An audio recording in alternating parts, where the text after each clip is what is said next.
Let's see. Should connect. There we go. Welcome to our weekly Christian Witnesses of Jah live discussion show, where typically we pick a subject related to our beliefs. Our three primary beliefs usually, but not always. We'll talk about different things, like we did last week when we discussed holidays. But our three primary beliefs are one God the Father, Jah, Jah-ol, the firstborn Son, according to the New Testament, Jesus, the Messiah foretold in the Old Testament, and the golden rule, treating each other the way we want to be treated. We put those three above everything else to try to rally around, so we don't get caught up in all these different beliefs and teachings that, while important, really aren't as important as those three. And we believe if we focus on those three, we can absorb all our other differences, allow each other to remain standing, and be judged by the Master, which is none of us. Of course, we try to help each other wherever we can, do better understand the things we should do without making judgments on inner reasonings or really anything but the three things or anything explicitly taught in the Bible. That would be something like don't steal, don't lie, right? How to conduct yourself. If it's not explicit, we dismiss it or allow people to be judged, right? Doesn't mean it doesn't have consequences. It just means we're not going to be your judge. Now, as I mentioned last week, I talked about holidays and whether Christians should celebrate them. We talked a little bit about Christmas and the whole, what I referred to as birthday narratives in the New Testament regarding Jesus in Luke and in Matthew. And so, sometimes when I say that, when I refer to them as birthday accounts or that the Magi celebrated Jesus' birthday, sometimes I'll say it that way because, that's what we do. And it's in one sense based on those accounts, at least according to Christmas and Jesus' birth. So, but I don't mean by that, of course, that the Magi were actually there on the day he was born, I think it's pretty clear in my Saturnalia video and last week's video, and any other time I talk about it. I just mean they are there because he was born, The only reason the Magi are there to present gifts and honor the baby Jesus, we don't know how old he was. Some comments on last week's video you might want to review. Herod wanted children under 2 killed. So it had to be less than 2. And obviously Herod didn't know. That's why he gave a range. So, but that's not the point. The whole point of that discussion is to show, along with other texts, before we get into our main subject, which is the angels of Jah in Genesis. You're going to love it. Good to see you, Bankhead. Thank you for joining me. We'll give people a few more minutes to join as well. It's part of a new series. We've done one before. Talk about it more in just a minute. But let me just kind of wrap things up regarding Christmas, last week's show. What I mean by the Magi celebrating Jesus' birthday. I mean they're there because of his birth, the day he was born. The day he was born is what triggered them to realize that they should go and honor him, which is what they did. How long it took them to get there and exactly on what day they got there, that even more so in my view, reinforces the parallel with Christmas, right? Because what do many people, especially Watchtower people, say? Well, we can't tell a lie, right? He's not born on December 25th, so we don't want to say that's his birthday. Well, but we're not lying because we all admit that we don't know what his birthday was and that isn't it. So where's the lie? If we're telling people what the truth about everything, there's no lie. We're just picking a day to represent what we don't know, which is exactly what happens here, right? Even the people that object to me and say, well, it wasn't on his birthday. They're there because of his birthday. When they got there and exactly when they celebrated is not the point. If he's not born, they're not there, period. They're not believers in the Messiah. They're not coming there to put faith in him and to follow him. Or no, they're there to honor the one born. Okay? So it's amazing, really, when I think about it. I get some of it I get some of the confusion. It's a little hard sometimes too for people associated with Watchtower and stuff, or just don't agree with my view. But again, I don't say that they got there on the day he was born. I just say they're there because they're celebrating the day he was born, which is true. That's what they're there to do. Nothing else. They're the Magi.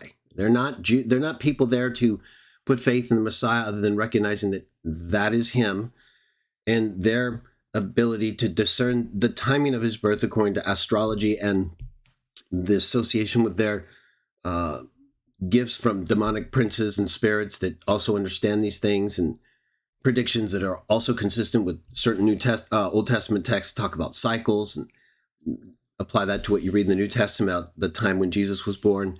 You can get pretty close and know that, okay, this, according to these texts, is what's going to happen. We've talked about it before as well with regard to Daniel, right, and the 70 weeks and associated prophecies. So I encourage you to look at that video. Just type in the relevant scripture text and it'll come up.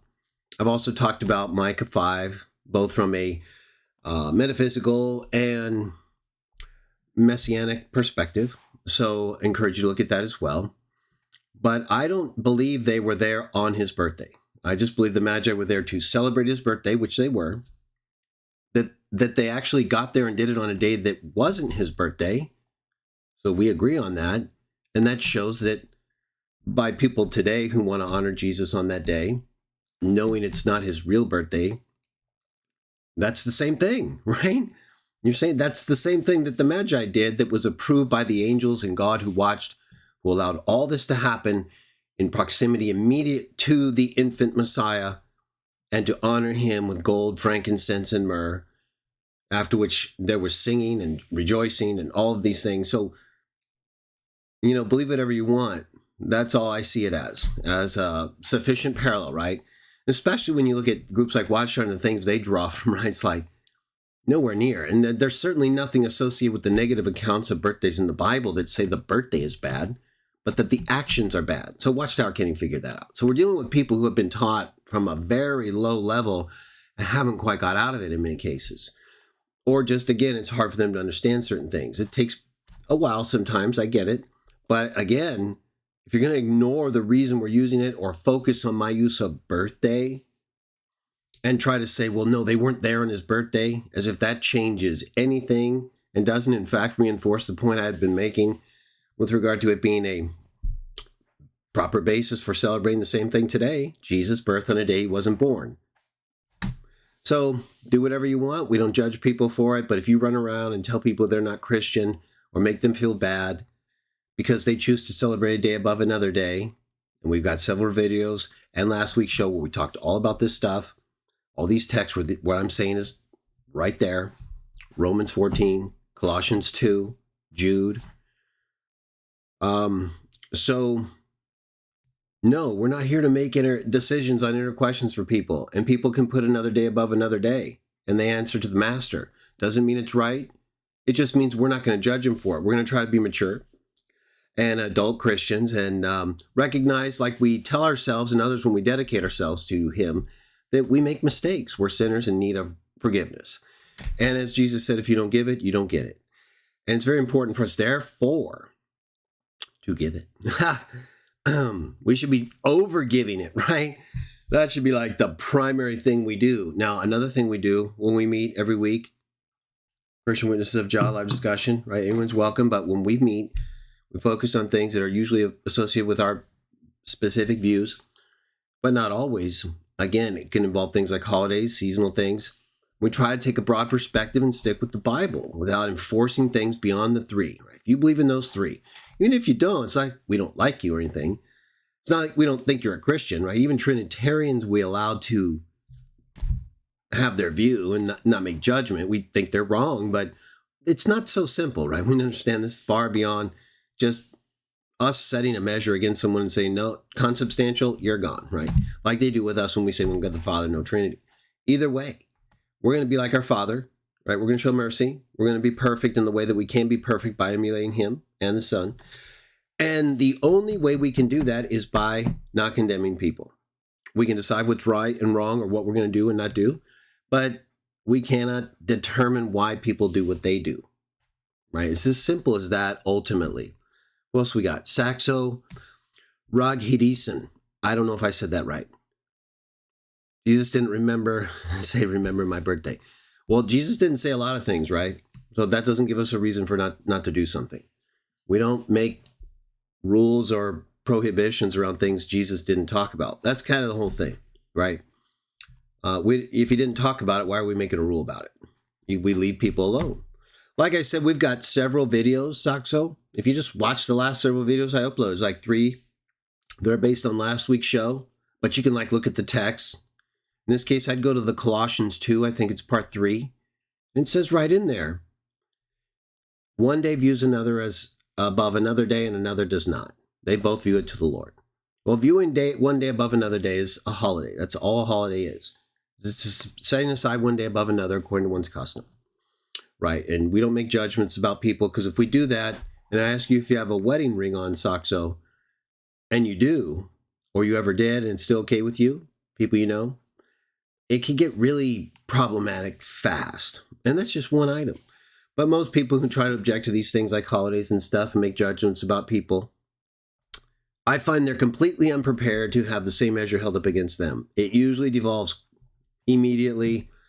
So I just kind of wanted to sum up things there, give you a second or two to say anything in response. But we're going to get into angels of Jah in Genesis.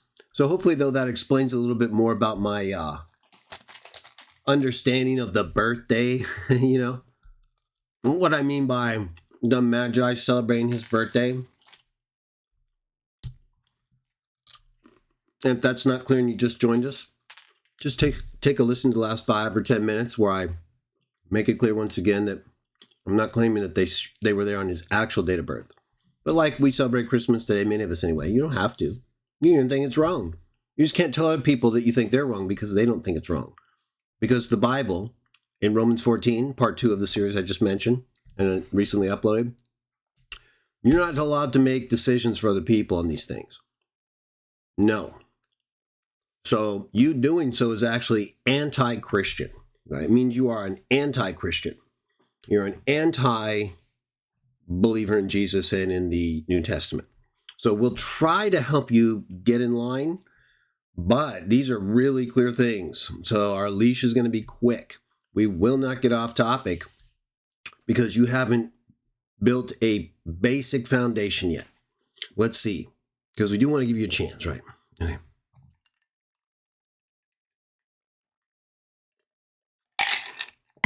Well, yes, Sock, so I understand. But didn't you hear what I just described and what I talked about last week? We have New Testament accounts in Luke and in Matthew where Magi approvingly come to celebrate Jesus' birth. In front of angels, Jesus' parents, human, and the baby Jesus, right, in this vulnerable position. So everyone's there. The Magi are there. They're not there because they believe in him as the Messiah and they're there to follow him, right? No, they're just there to honor him and give him gifts because of what? What did they say? Because he was born. Where's the one born? That's it. Just consistent with Micah 5, everything. They're there to honor him on the day he was born, and it's presented in a favorable light. Now watch Tower and others go bananas on Pharaoh and his cupbearer and John the Baptist, because those birthdays are in a negative light. Okay, so you can't have it both ways. And if you try to have it both ways, out of here, because you're a hypocrite. You don't follow the golden rule. You apply it one way to yourself here and totally different over here when you don't agree. So it's real simple for us to see. Doesn't mean you have to. We'll give you one more second. What do you say here? Okay, so we do remember the day he dies. And his birthday is presented in a positive light. So some of us remember that too. It's not a requirement, like his death is. You see the difference now? Because there is one, clearly, between the two. You should watch more videos. So many names for the creator, but what is this proper way? So Slobodan, I have many videos on it. I believe that God's name was pronounced Yah-ol, the 3 and 4 letter form, Yod-He-Wah and Yod-He-Wah-He. I believe the final He is actually a vowel marker, which is why Jerome, which is why Diodorus, which is why 4Q Leviticus B, which is why the Elephantine Papyri, which is why the most recent find from the 13th century, right after the Jews entered the Promised Land and wrote a curse on a discovered tablet with 3 letters representing God's name, Yah-oh. So you can watch those videos and absorb that information. And then if you have any questions, let me know.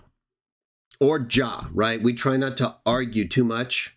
Our goal here is not to get off on these things and make it so hard for people to worship God that we don't even know what we're talking about when we do. But most people don't. So what can we do, right?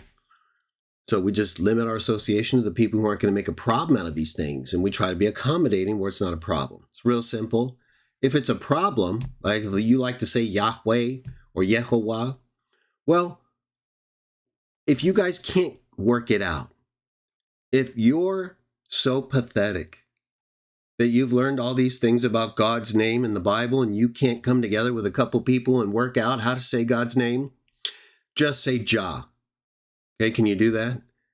Oh, you got to say Yah, right? No, why don't you just say the pronunciation of God's name according to the language people are talking? Make it real simple. Don't stand out because what? It's not about you. We try to move forward to focus on God through Jesus and give glory to the Father in that way. Let's see what you said here. I did listen. I didn't say I was wrong. Well, okay. You said, remember. We understand that, Saxo. So no one here disputes that. No one here has said we don't remember the day of his death. So you bringing it up is kind of a distraction. We've already pointed out 2 New Testament accounts where his birth is presented in a positive light in terms of people coming to celebrate on a day when he wasn't actually born, but because he was born. So if you don't want to do that, you don't have to. It's really that simple. Now, if you start judging other people, boom, out of here. Okay. Well, if you're drunk, Saxo, you're gone. Out of here. We don't tolerate ridiculousness. So, thanks, but no thanks, and have a nice life.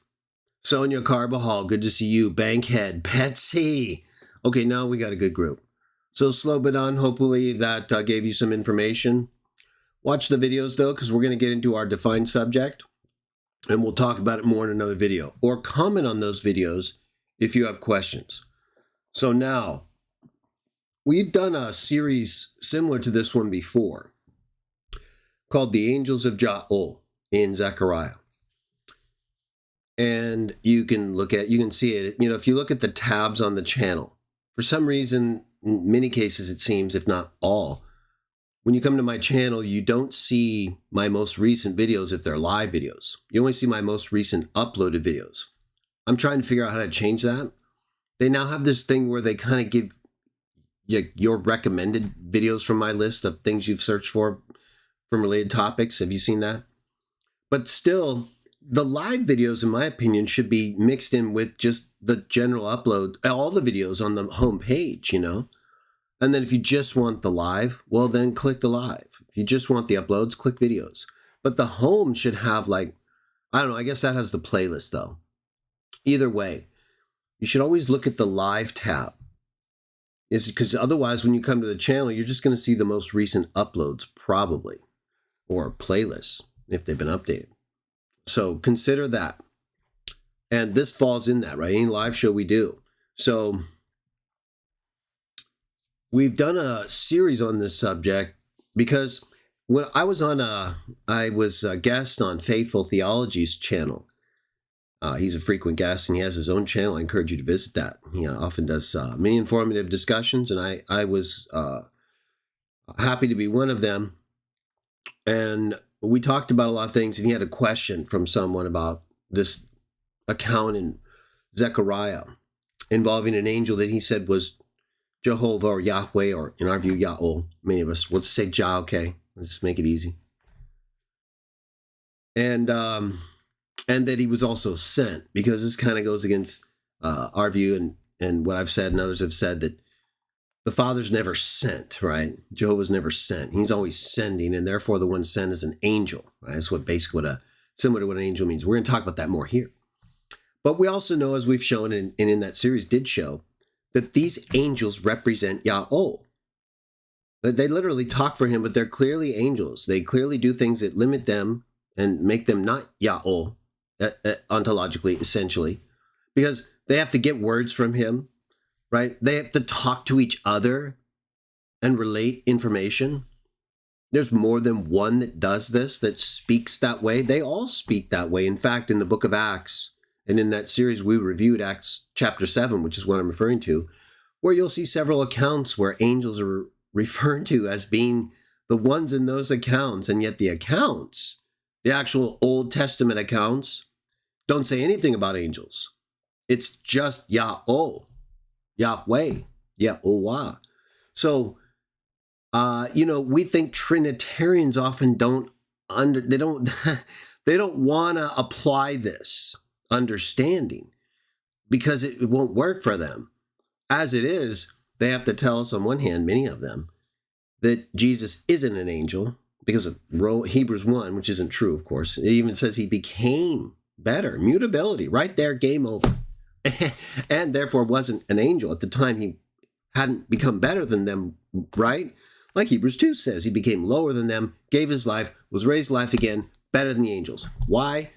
Better name. Philippians 2 name. The name that Jesus has that is glorified to the Father, God the Father. So in our view, this all makes sense, right? It's really plain. We think it can become complicated. It's certainly with the Bibles we have today, right? People keep asking me about Bibles. And yes, I understand NWT has some problems, but listen, if your Bible, and I talk about this in my NWT series, and I'll have other videos too, but if your Bible doesn't even get the divine name right, not even Yahweh, and all the Christologically significant texts are Trinitarian or would require basically an explanation, the text isn't understandable, like John 1:1, that would be basically all the Bibles, right? Except for a few that say divine or a God. So you guys have totally blown it. John 10, you've totally blown that. There's no way they could be calling himself God there and then using Psalm 82 to justify it, right? In his defense. You guys blow that too. You adopt this later Jewish understanding. You totally ignore the earlier Jewish understanding and the context of the Psalms, both of which I've discussed. So I'm glad to have you with us.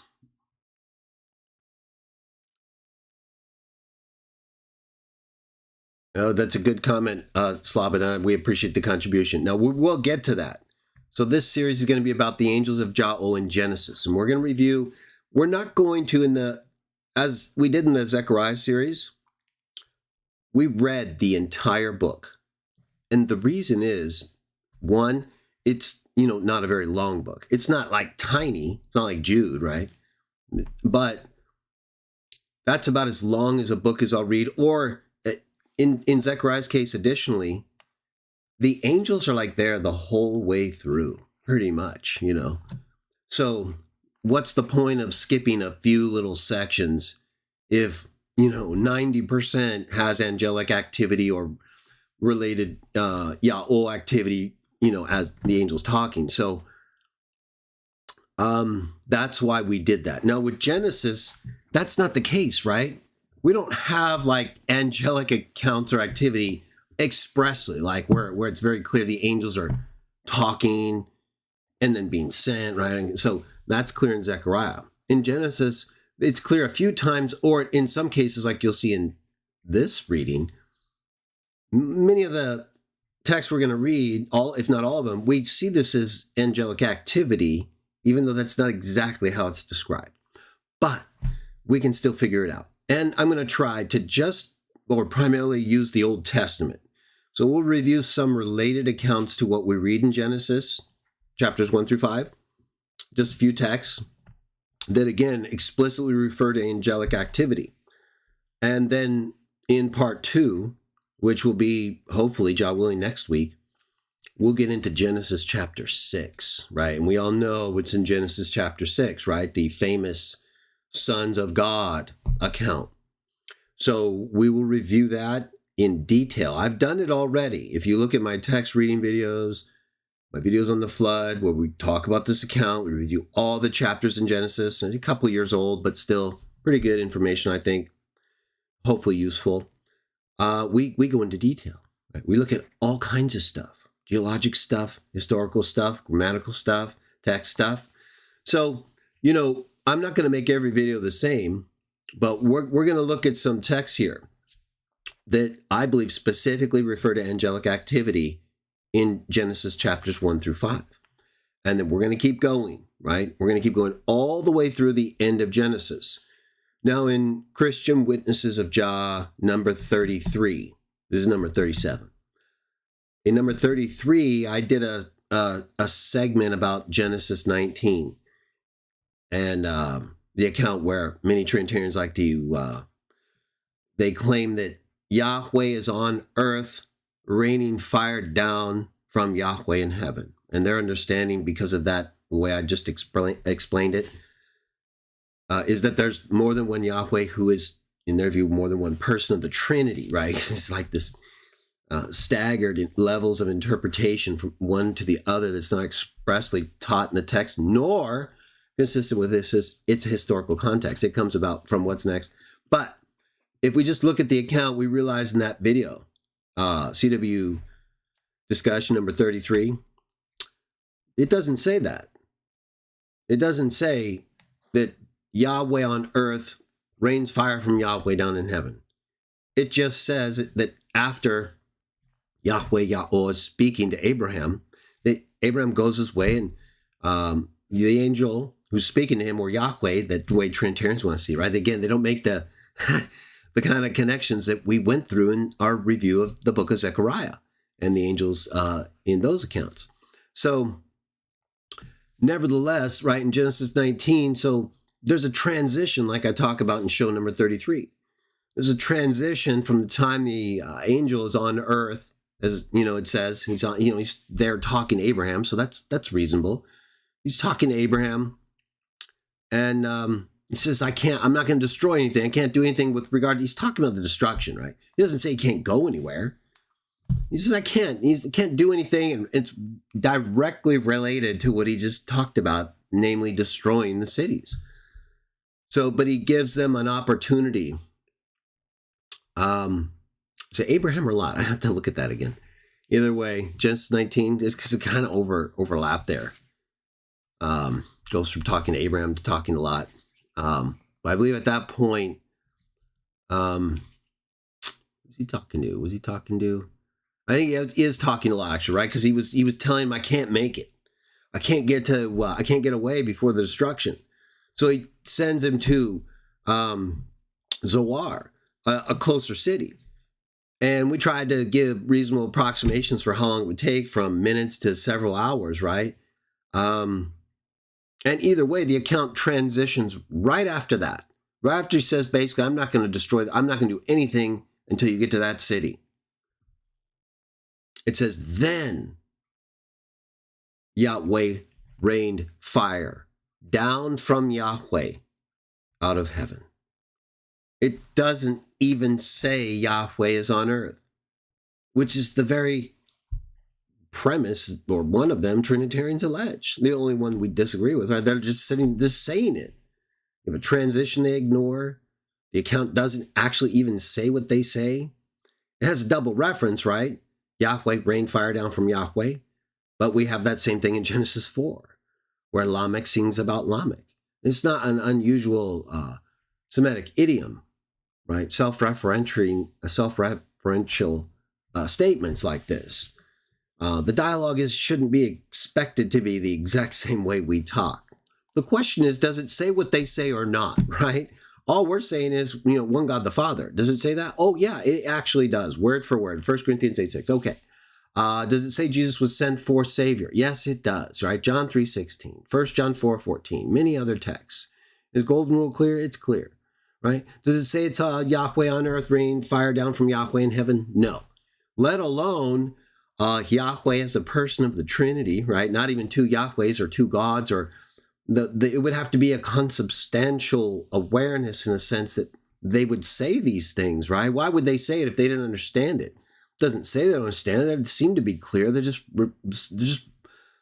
writing down what happened, or how it was done, or how they understood it, and in the way that they wrote their narratives, like again with Lamech in Genesis 4. So, they assume so much from Yahweh being on earth and then another Yahweh being in heaven when that's not what it says. And then all this stuff behind the scenes, right? The loaded words and then the meaning that's not really historically, contextually placed properly.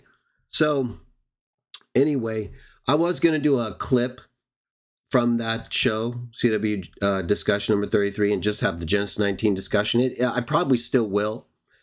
But since I realized we were going to do this series, we're going to start just a moment in terms of reading. We just have a few texts, though. But we also have a couple other texts we're going to read. You're going to like this show. We're going to get right to it. It'll go through, boom. Because we're going to stay focused, right? We're talking about angels. We want to know about angels. We're not going to get off into all this other stuff. That's why I'm clearing out right now. Angels. Angels in Genesis, right? What's going on? Where are they? What are they doing? We already reviewed this in Zechariah. We've reviewed it in Acts 7. I've done other videos about Jesus and Michael and all these things on earth and in heaven. But we're going to kind of be more focused here. We're going to try to deal with things, make them clear. So if when we get to Genesis 19, it's better, like than what we did in CW Jah discussion 33. After we get to Genesis 19 in this series, I'll just pick the best presentation, right? Maybe we can do it better here. Maybe the details of just everything will come out a little bit better. We'll see. But otherwise, I'll put that up another time. Let's start with Genesis 1 through 5, okay? So I'm going to go ahead and bring up NWT and the Bible Hub. But first, let me say hi to everyone. Now, we had a little... Sometimes people show up, right? Maybe they're excited, maybe they mean well, but they don't understand, right? We're not here to let you run the discussion or inject insanity or confusion. You either know what you're talking about or you have a question that directly relates to what we're talking about. And if you do and we answer, you listen, and then we talk about it another time if it's not part of our topic this evening. But if you can't do that, out of here, right? We don't tolerate none of that stuff. We like to have fun. I try to lighten it up, but we're not retards, right? We're not rejects. No way. We're not here to just totally dissolve and get blown away by ridiculousness. So you have to have something to contribute or just sit back and enjoy, right? You don't like it, you don't want to hear it, boom, just go do what you want to. This is what we enjoy. So we're going to do what we want to. And if that includes you not being a part of it, well, that's what we're going to choose to do. It just depends on you, right? If you're not really interested in what we're doing, you don't want to hear about it. You know, I get questions, all that stuff, but we have a topic, right? We gave some intro time here. I considered a few things. Maybe we'll do some more. At the end, we're going to partake. I got the bread and wine right here. We try to keep it within 2 hours. We started about 40 minutes ago, so a little bit longer intro, but you know, we also have been talking about the angel series I did before. So kind of laying some groundwork here in part 1. We don't, again, have a lot of text. So this, I think a good solid hour or more, we'll get this done. 10, 15 minutes partake. Because the last text we review kind of will lead right to the partaking, even though it connects to the reading as well. One of the accounts, one at the end. So I think it'll be wrapped up pretty quickly once we get going. Really briefly, though. All right, so Saxo, we had a little problem right there. Someone joined and, started off a little, okay, a little bit, a little promising, and then, there was a full collapse. So, unfortunately, right, maybe another time, maybe the person gets better. You never know.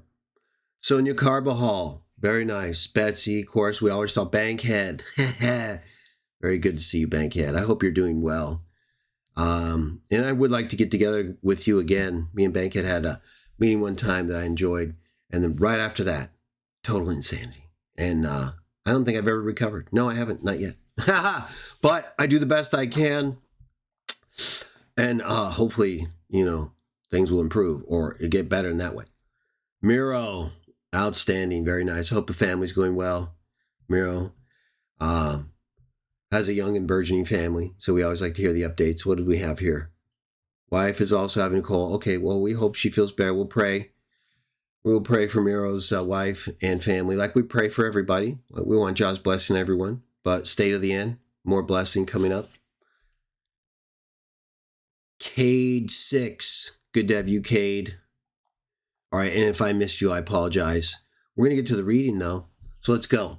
Like I said, we only have a few accounts. Now, what'd you think when you saw the thumbnail? Okay, you saw the thumbnail and you thought, oh, okay, if you know the series, right?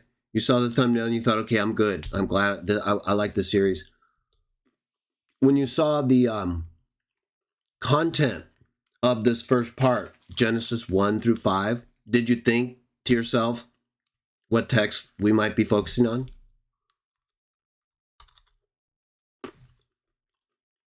If so, I'm curious what ones came to your mind. Otherwise, I'm sure you all thought, like I did, Genesis 1, 26 and 27, right? Let us make, right? Or those angels, all that stuff. That's probably one we all came up with. What about after that? What came to your mind? Well, we got the account involving Satan, right? Is he an angel there? What's going on there? And then what else? Kind of giving you a list here of what we're going to read. Got the Genesis 1, 26, 27. And then we got Genesis 3, account involving Satan. Anything else? There is another one. If you can think of what the other one might be between Genesis 1 and 5, there's 3 that I believe explicitly involve angels. Or maybe not explicitly like by the word angel, Excuse me, I was just having a few pistachio nuts. Right, eat, get full before we partake. Right, that's what we're told to do. That's what I try to do. That's what I'm doing. Let me know if you can think of what number 3 is. If not, coming up. All right. Bible Hub. Genesis 1. Let's go. Let's see what's happening here. We got a lot of stuff. We'll also bring up NWT. Okay. As many of you know, I'm associated with Watchtower, Defender Watchtower. I still do, and as I would with any group, where it concerns things they teach that are actually taught in the Bible, right? Not their interpretations and subjective opinions on things they're not even supposed to be talking about. Won't get into it. But, we don't holistically just, reject anything or anyone. We try to be balanced here, right? We also let them have it where we think it's clear. And we don't expect mercy when we do things that are wrong, right? We follow the golden rule here. If I teach false prophecy, chronology, or claim special things, which I don't, you can let me have it, okay, when things don't go the way they should. We try to be who we're supposed to be. Men and women made in the image of God, who have a fallen nature, but through our faith in Jesus, have been given a new life. That even though we still make mistakes, we don't fall victim to them in the same way because we have received forgiveness. And as long as we don't lose our faith and we continue to act faithfully, then we believe that we will be allowed to live. But it's more so about doing the right things. I don't often even think about myself, right? I just think about what I should be doing that's best for me and for God and for humanity. So let's get to it. Genesis 1. Let me bring you guys up here. Left monitor. Yeah, that's the one. Now, how should we do this here? Let's go ahead and get to Genesis 1:26 first.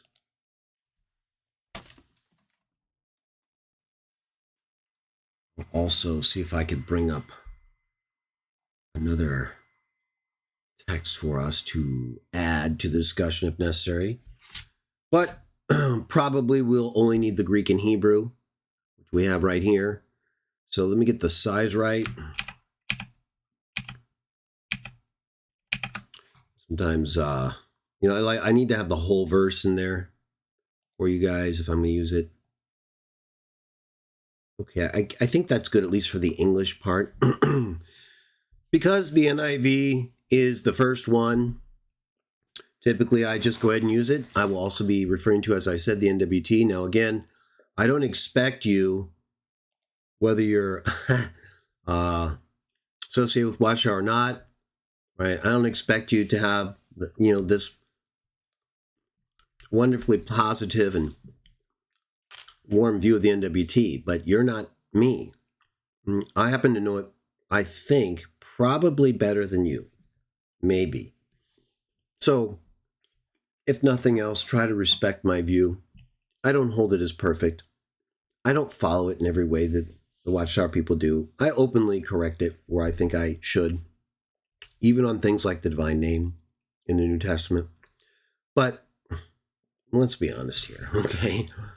You guys are running around with Bibles that are just,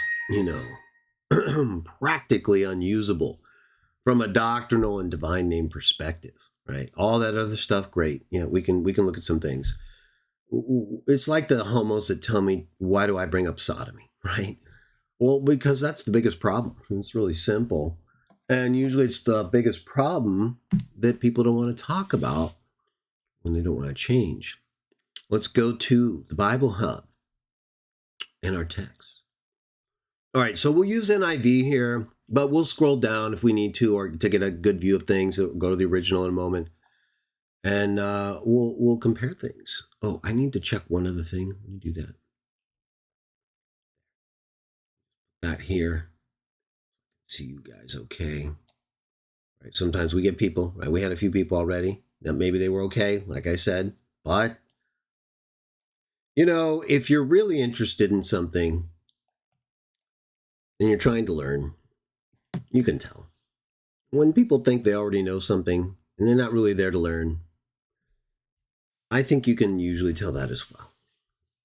So either way, have to make those judgments sometimes so we can get to our focus, right? Although we talk about Trinity, talk about divine name stuff all the time, if we have to, and we have, and we will. That's not always what we're here to do. Now, the angels stuff does get us into Trinity more, right? Bring it up here again. Bible Hub. No, they got that. Does get us more into Trinity because we get texts like Genesis 1:26 right here. So let's take a look. Again, I've talked about this before. You can always look at my text readings or Trinity readings or plural text involving Hebrew plurals videos.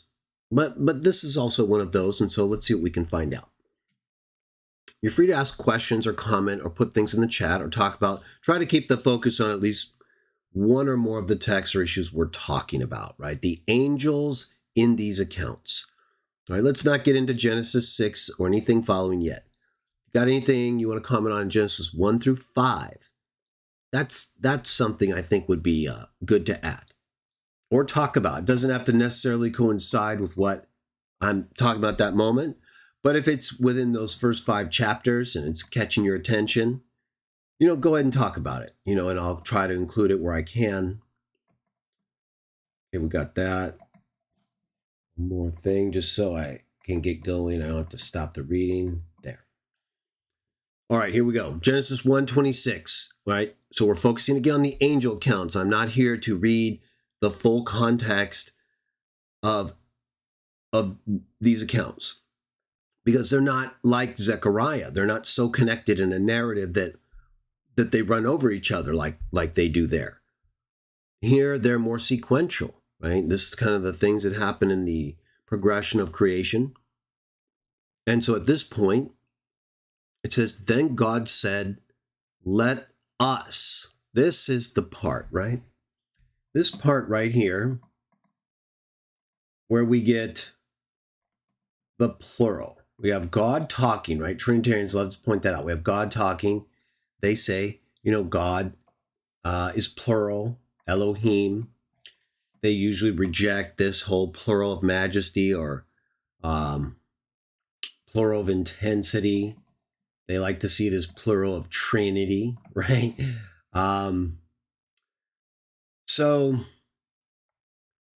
But that's not how it's translated in the Septuagint, as we've often said, and the Jews certainly know when there's an actual plural. And if it's an actual plural and not a plural of intensity, as I've said in videos and discussions before, well, then it means gods, like it does when it's a plural elsewhere.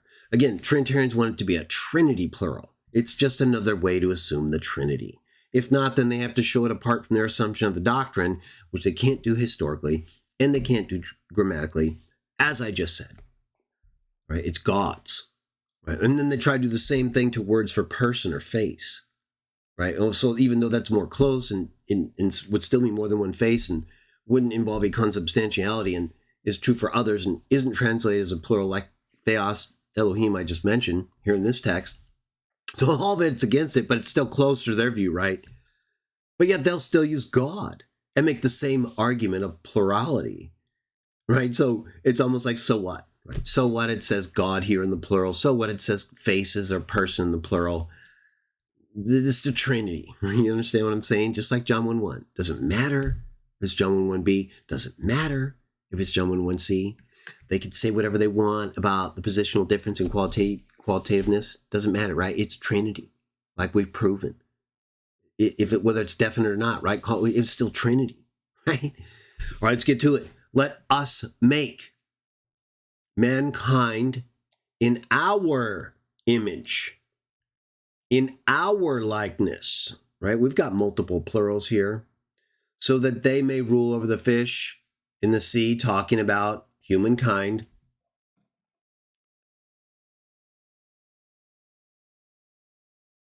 Over the livestock and all the wild animals and over all the creatures that move along the ground.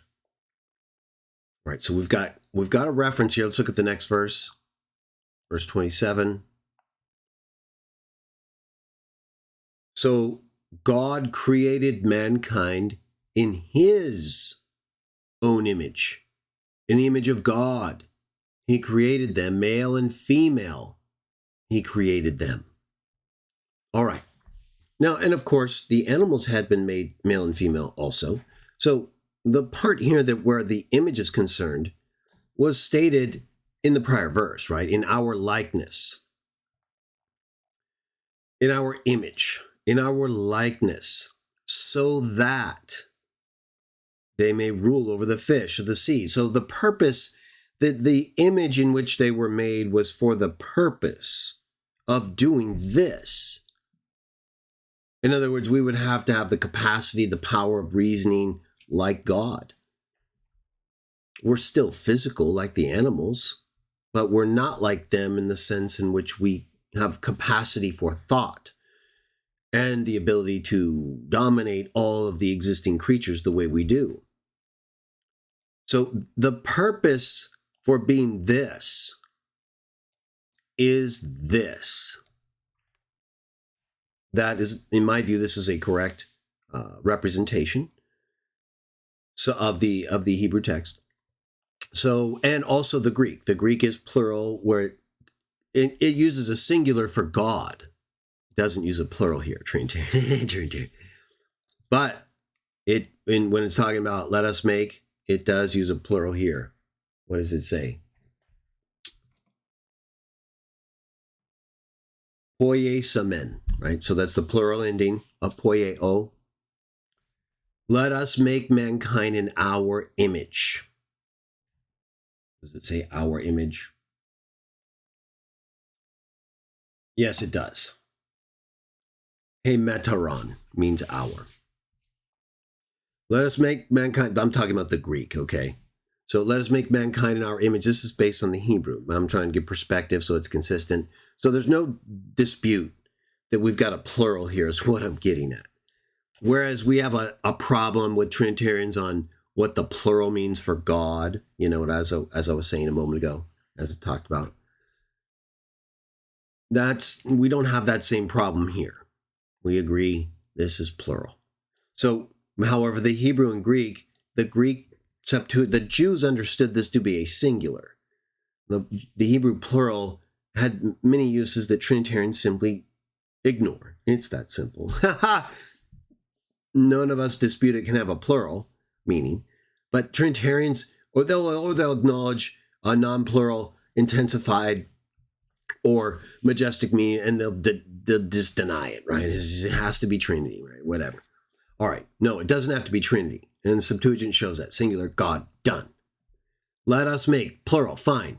So the singular God is talking to someone, right? It says, then God said, let us make mankind in our image, in our likeness, so that they may rule, mankind may rule over the fish and the birds and the livestock and all the wild animals and creatures crawling along the ground, or creatures that move along the ground, right?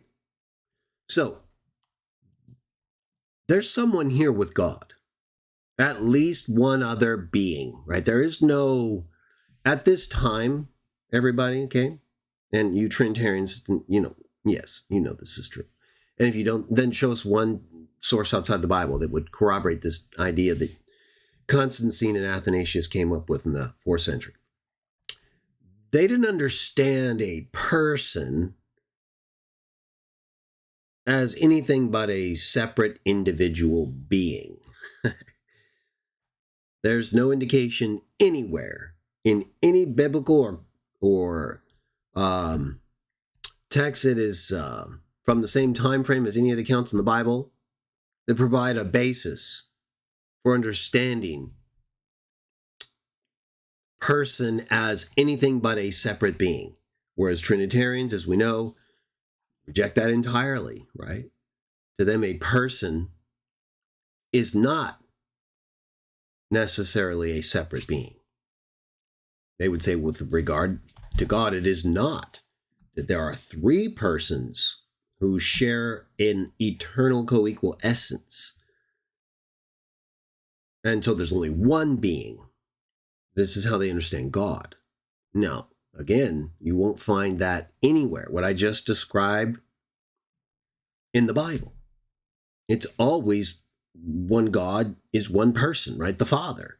Or there's God, and then there's gods. There's no person of God. Unless it's, like emphasize the person of God came to Enoch, right? Or something like that, if that's there. This may not be necessarily getting an account right in Enoch, but there's text in the Bible that would refer to the person of God coming or saying something. But that's just it. God is one person. It doesn't say the persons of God. And it never has this consubstantial understanding where a person is not an individual being. So we cannot assume the Trinity to interpret this text or any text in the Bible. Sorry. You can if you want, and Trinitarians do, of course. But that's not appropriate, right? Especially if it displaces explicit statements in the Bible that contradict your assumed view.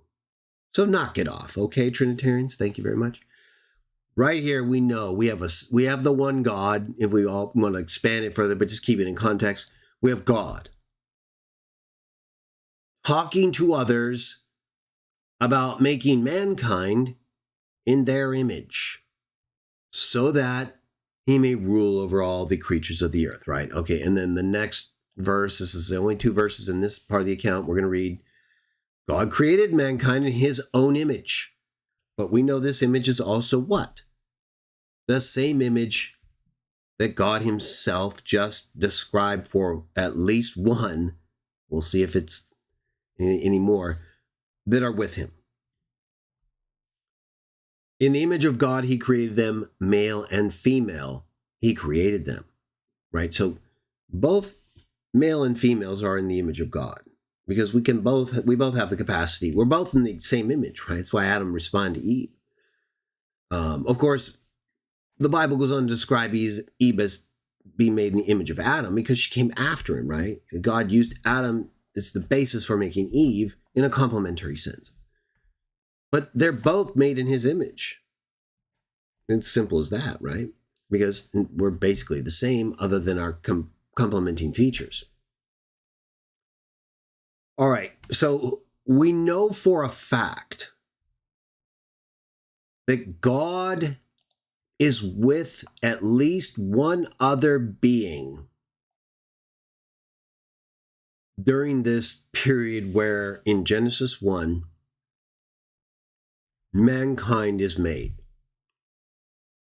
Right? So maybe we could extrapolate, but I don't think credibly, if we're talking explicit textual support, that these same beings were with God before humans were made. Like when the earth was made, the heavens were made in Genesis 1. This is all the physical stuff. It's not talking about the spiritual heavens where God resides. It even goes on to talk about how the heavens and the earth and all their army were completed on these days. And describing all this physical and spatial and celestial heavens in terms of the universe and galaxy and our atmosphere, right? The stars. That's what's described, not the heavens where God's throne is. That's nowhere in Genesis, unless we're going to include they're his footstool, right? The heavens are God's throne in the sense that he dwells among them, but they came into existence according to Genesis 1. So we know God existed before them. So that's what I'm talking about, where he exists outside of having his throne in heaven, in terms of the physical heavens being his throne, that he resides in where the earth is his footstool. All right. So this is clear, I believe. We're not assuming the Trinity. Sorry, Trinitarians, this is not going to happen. This is where you guys have to make it clear to them.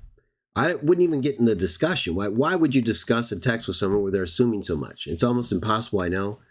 But again, right, we need to take a stand. That's why I've been posting so much and trying to get you guys to be a little bit stronger in your faith. It just seems to me that oftentimes, and in biblical accounts even, and myself included at times, we can lose faith. And it shouldn't be that easy, right? Especially if we're only going based on what we can show in the text. Why are we granting so many other people to do something easier than that? If we're holding ourselves to that standard, everybody, where we only believe what we can justify based on what's clear in the text, can we at least make that the standard for everybody else and hold them to it, whether it's meaning or statement, right? They have to be able to show these things they're assuming. We're not assuming anything. Nobody denies that person means a separate being in these times or in these texts, unless you're assuming Trinity, right? Then you have a conflict. But nobody else thinks that. Nobody else thinks that's how they understood these things, and they're not articulated in any of these texts and the basis for justifying using it to explain them. So that's clear, right? It's clear to me that we have God creating with others in their image. We have God creating mankind in his and others' image, others who are with him, at least one. Now let's go to Genesis 5, which is another account involving this creation period, right? We'll go back to Genesis chapter 3 in just a moment. But in Genesis 5, verse 1, it says, "This is the written account of Adam's family line. When God created mankind, he made them in the likeness of God." Verse 2, "He created them, male and female, and blessed them. And he named them mankind when they were created." And just like with NWT, just because I'm using the NIV doesn't mean I agree with everything. As you all know, I often disagree, but we're trying not to, divert off onto every single thing we might disagree on. If it's usable and it gets our point across, fine. I even have kind of a different sequence of text in Genesis 1 and 2, but you'll see that in my text reading and day text videos if you want to. But still, I'm okay with just working with the standard arrangement or translations if they're sufficient. Verse 3. Last verse that we're going to read right here. "When Adam had lived 130 years, he had a son in his own likeness, in his own image, and he named him Seth." Now, this is right after. So we see that Adam had a son, or fathered a son, in his own image, in his own likeness, which are basically is the same expression or description that we read in verse 1. He made them in the likeness, referring to God and man. God created mankind. He made them in the likeness of God. Let's take a look at the Hebrew text here, verses 1 and 3 of chapter 5, so you can see the similarity between the description of God creating humans in his own likeness and Adam fathering Seth in his own likeness. So in verse 1, let me bring it up a little bigger. This is kind of a Hebrew interlinear or parallel, analysis text that you can go to. There's actually another interlinear view, but this is kind of similar. So we like to look at it and then evaluate things further if we can, but this will help people without certain understandings be able to kind of get a better grasp of how things are worded and terms that are used. So we like this view. In verse 1, Genesis 5, this is the book of the genealogy of Adam. In the day that God created man, in the likeness of God. And you can see over here, the Hebrew term is bidmut. And then it says, in the likeness of God, he made him. So if we go to verse 3, and lived Adam 30 and 100 years, and begat a son in his own likeness, bidmato. So this is the same word, just different form. After his image. So we have an additional description here. Let's see if that's the same term. Kesalmo. Same term. Ketzelmo. Ketzelmo. After his own image. Ketzelmo. So let's go ahead and see if that's the same term used in Genesis 1:26.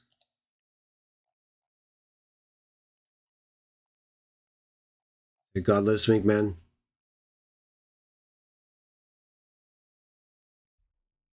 It's basically, it's the same term, just a different form, with a different prefix preposition.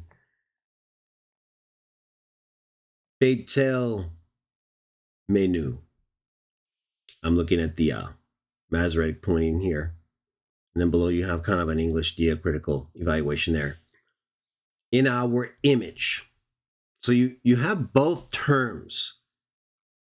Here you have kidmatenu.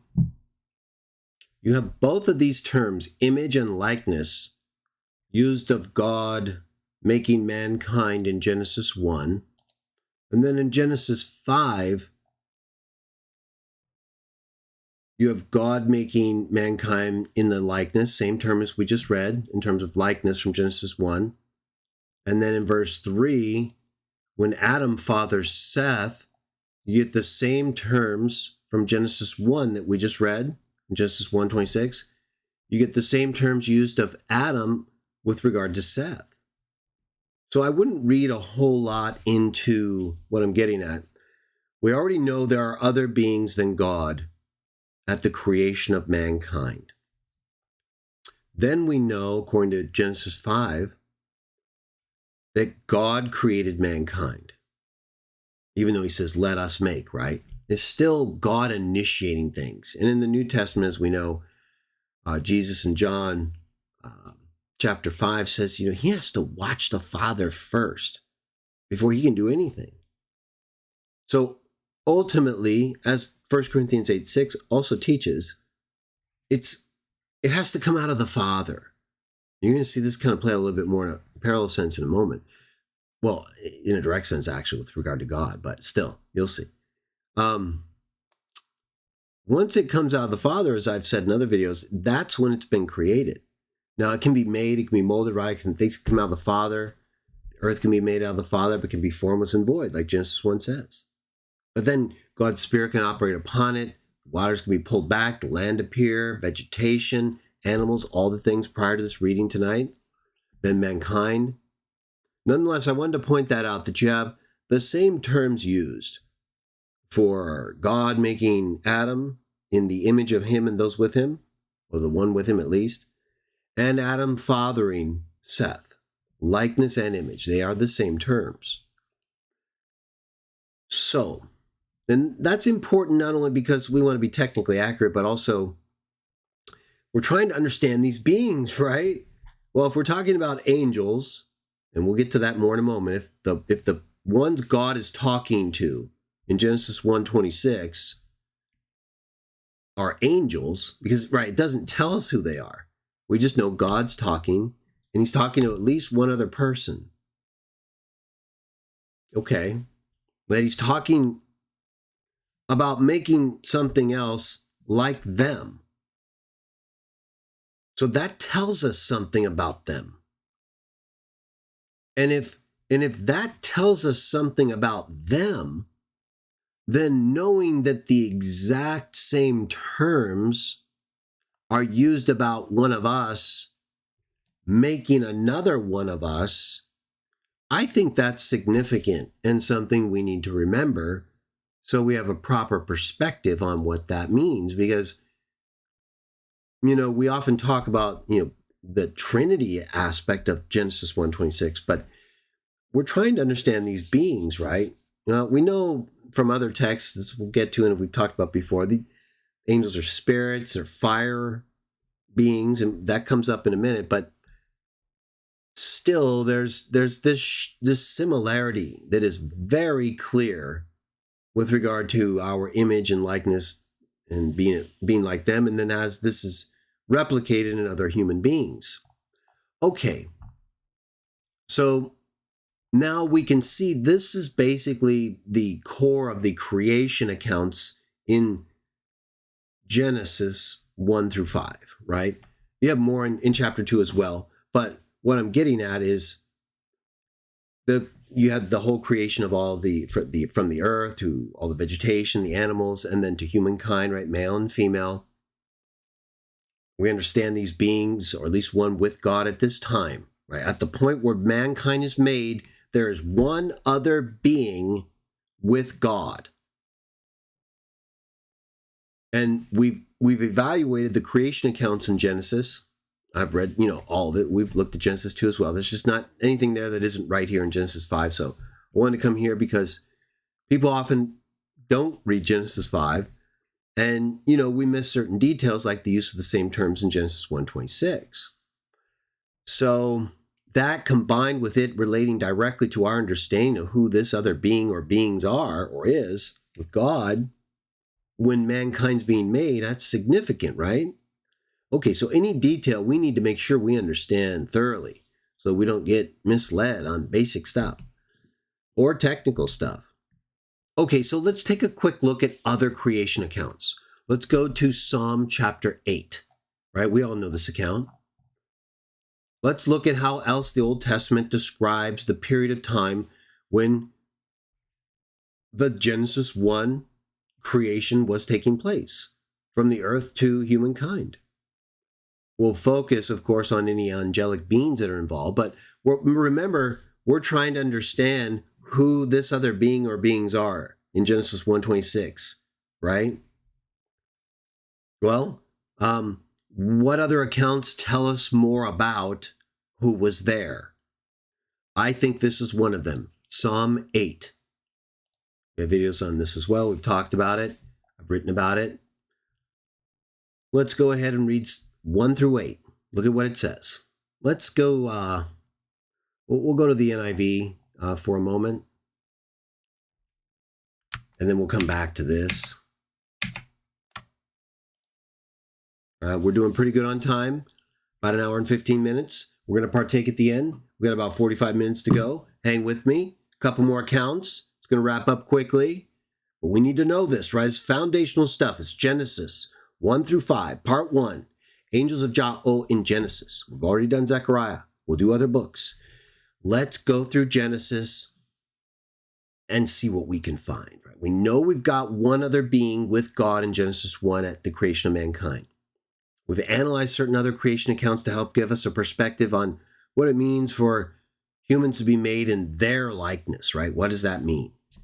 We also saw the same terms used in Genesis 5. So we have a better perspective and understanding, probably similar to what we already had, but hopefully a little bit more foundational awareness.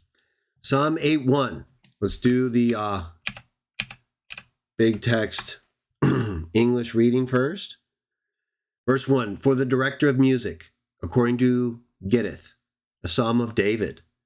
Lord, morally bankrupt representation of the divine name right there. All capitals though. After saying that, you know what is what. Lord, our Lord, how majestic is your name. Yeah, the name you just hid right there. I know I said no more, but that's unacceptable right there. Lord, Yah-oh, our Lord, how majestic is your name in all the earth. You have set your glory in the heavens. Verse 2. Through the praise of children and infants, you have established a stronghold against your enemies to silence the foe and the avenger. When I consider your heavens, the work of your fingers, and here's where he tells you what he's talking about.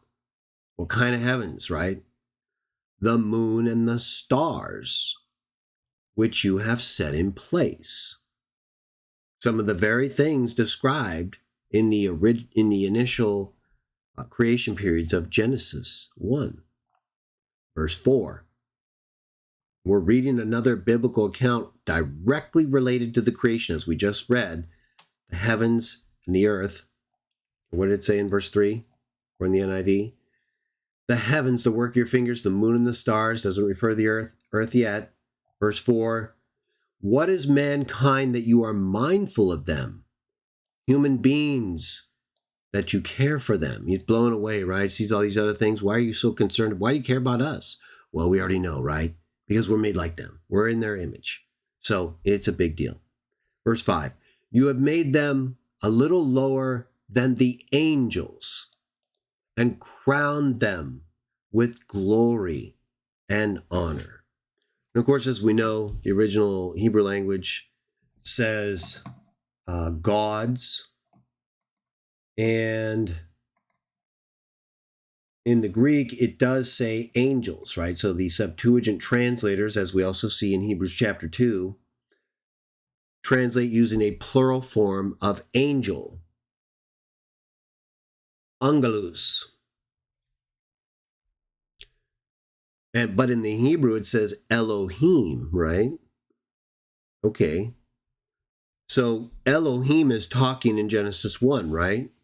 We just read it earlier. God. Translated in the Septuagint as singular theos, God. As it always is. Usually, it's never translated gods. Unless it refers to gods, like in Psalm 82, maybe. Or here, right? Although the NIV translates it consistent with the Septuagint. Right? If you read the NIV, you would think it's translating the Septuagint of Psalm 8:5, but it's not. It's interpreting Elohim as angels. Now, I think correctly, but again, that's something for a footnote or a comment, right? It's not. Again, the NIV, I believe, is one of the most interpreted Bibles beyond just the real paraphrases like Living English Bible or stuff like that, or the Living Bible. I'm sorry. The NIV takes so many liberties, adds so many things, and while a little bit might be warranted, much of it is not. I think right here, you do a disservice when you don't just translate the actual term and maybe put something else in a footnote. Just translate it what it says, right? So if you translate the Septuagint, yes, use angels, and that's actually what it says. The Hebrew says gods. Okay, but the Septuagint does say angels, right? I'm not saying NIV is necessarily wrong. I don't even think it's wrong here. I think it's wrong to use angels for a translation of the Hebrew, not as an interpretation of the Hebrew, though. You see what I'm saying?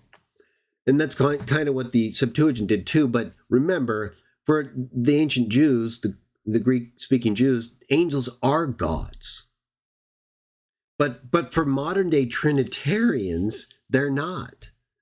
Trinitarians deny that angels are gods, even though that's what the Son of God and God say they are. At least the sons of God, which angels are, as we're going to see. But right here, right? So you got to understand that. When Trinitarians see angels, like right here, they don't see Elohim. Well, even though if they know it's Elohim, they'll just say it doesn't mean gods. And then they'll get in the whole Trinity stuff, all this stuff. So we already know about that and how they misinterpret text, stuff like that, right? Either way, that's how but ancient Jews, like the Septuagint translating Jews using angels, they mean gods. So to them, the semantic proximity is much closer. And with Trinitarians, it doesn't even really exist, right? Because they don't accept angels as gods the way the Jews did. So, without actually being God, you know what I mean? The sons of God are gods. They're like God. They're spirits. And appointed to speak and act for him as gods or God. So, in either case, right here, God's own King David, under inspiration, is speaking about God and how magnificent he is and how he made humankind lower than the gods. You think he would blaspheme God in song and praise and worship by referring to other gods existing with him? I don't either. That's why Trinitarians fail to understand texts in Isaiah, because they don't understand the difference between idols and gods of the nations who oppose God being with him and his own devoted, beloved, faithful sons. So right here, though, right, contextually, we're talking about the creation of the heavens, the earth, and what? Especially what? Right here. The creation of what? Like in Genesis 1, right? And 5. And 2. Right? But again, 5 is, I think, more appropriate for tonight. The creation of humankind, right? It says right here, you made them, talking about mankind. This is verse 4. What is mankind? Human beings. You made them. Right? That's Genesis 1:26, everybody. Where did he make mankind? Male and female. Right there. Genesis 1:26. Reiterated in other texts, but in Genesis 1:26 first. Lower than the angels or gods. It doesn't say lower than the sun, does it? And we already know, Psalm 2, David is speaking prophetically, understands the Messiah, understands his Lord, Psalm 110. You already know Proverbs. What is his name and the name of his son? Why would David, under inspiration, refer to the Genesis 1:26 creation of mankind involving us being made lower than gods, angels,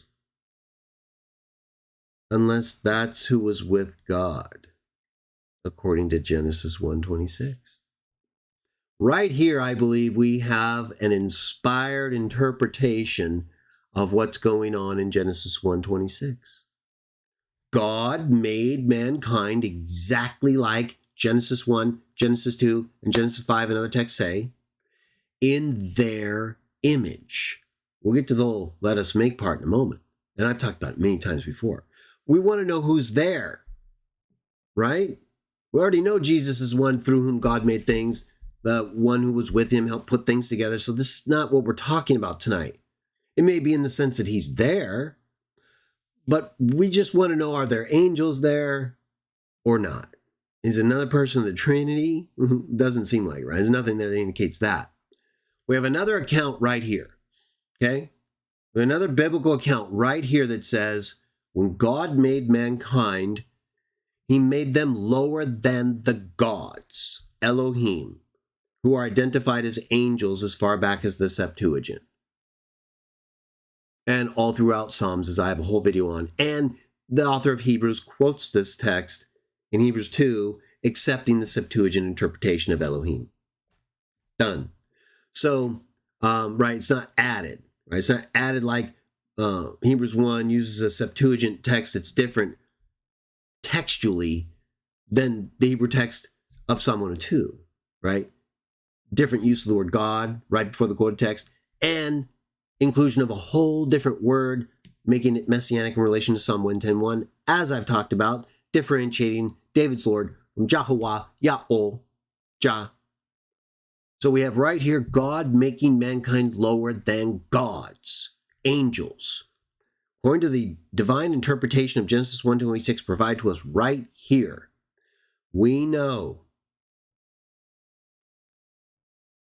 there were gods angels with God in Genesis 1:26. It says so right here. Why? Because how could he make mankind lower than God's angels unless they were already in existence? Right? Because they were already in existence. He's talking to them. We're going to make them in our image. Oh, okay. So we're going to make them humans. We're going to make them lower than us. It says right here, he made them lower than the gods. Verse 6. You made them rulers over the works of your hands, exactly like Genesis 1:26-27, Genesis 2, Genesis 5 says. You put everything under their feet. Now, the use of an all-inclusive statement, as we talked about before, with exceptions, Trinitarians. Verse 7, all flocks and herds and the animals of the wild, the birds in the sky and the fish in the sea, and all that swim in the paths of the seas, right? It's clearly Genesis 1:1 stuff. It's all the same stuff. And it directly refers to the mankind. Remember, that's why I wanted to emphasize that God says that right at the point where mankind is being made. Let us make mankind in our image, in our likeness. Same terms used in Genesis 5 for what would become Adam's son, Seth. And that's exactly what we have in Psalm 8. A direct reference to the creation of mankind and God making us lower than gods, angels, who would already have to be existing for that to be the case. All right, now let's go to Job chapter 38. We're going to read Job chapter 38, then some text from Genesis 3, John 8, partake, done. Job 38.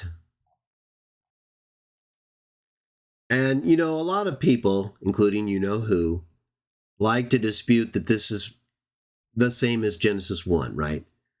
And I've talked about before, and I will again right now. It's so obvious this is talking about all the same stuff, right? Again, just like Psalm 8, it doesn't have to all be arranged in the exact same way, but just the description of things make it clear. So Genesis 1 refers to the creation of the heavens and the earth, the physical heavens and the earth that are described thereafter. Nothing involving spiritual heavens beyond the physical heavens that would be something considered God's throne is even mentioned. And the gods that mankind is made lower than are already in existence for sure by the time mankind is made. And they're not described as having been made prior to that. So I believe they already were in existence prior to the beginning of Genesis 1:1. Hence the word was already there. Hence God could speak to them. And Psalm 8:5 makes it clear. It doesn't say they were made lower than the sun, as I said. It doesn't say they were made lower than one. It says made lower than the gods, made lower than the angels. And that's confirmed by the New Testament quotation, Hebrews 2. So we know Genesis 1 has God right there with his sons. And I believe Job 38 corroborates it right here. NIV, verse 1. Then the Lord spoke to Job out of the storm, right? Morally bankrupt representation of the divine name right there. We've talked about it. We already know. We're going to continue, though. Verse 2. Jah talking to Job. Who is this that obscures my plans with words without knowledge, right? That is so frequent today.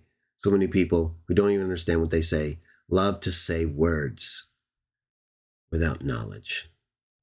Verse 3, brace yourself like a man. I'll question you and you shall answer me. Where were you when I laid the earth's foundation? Tell me if you understand.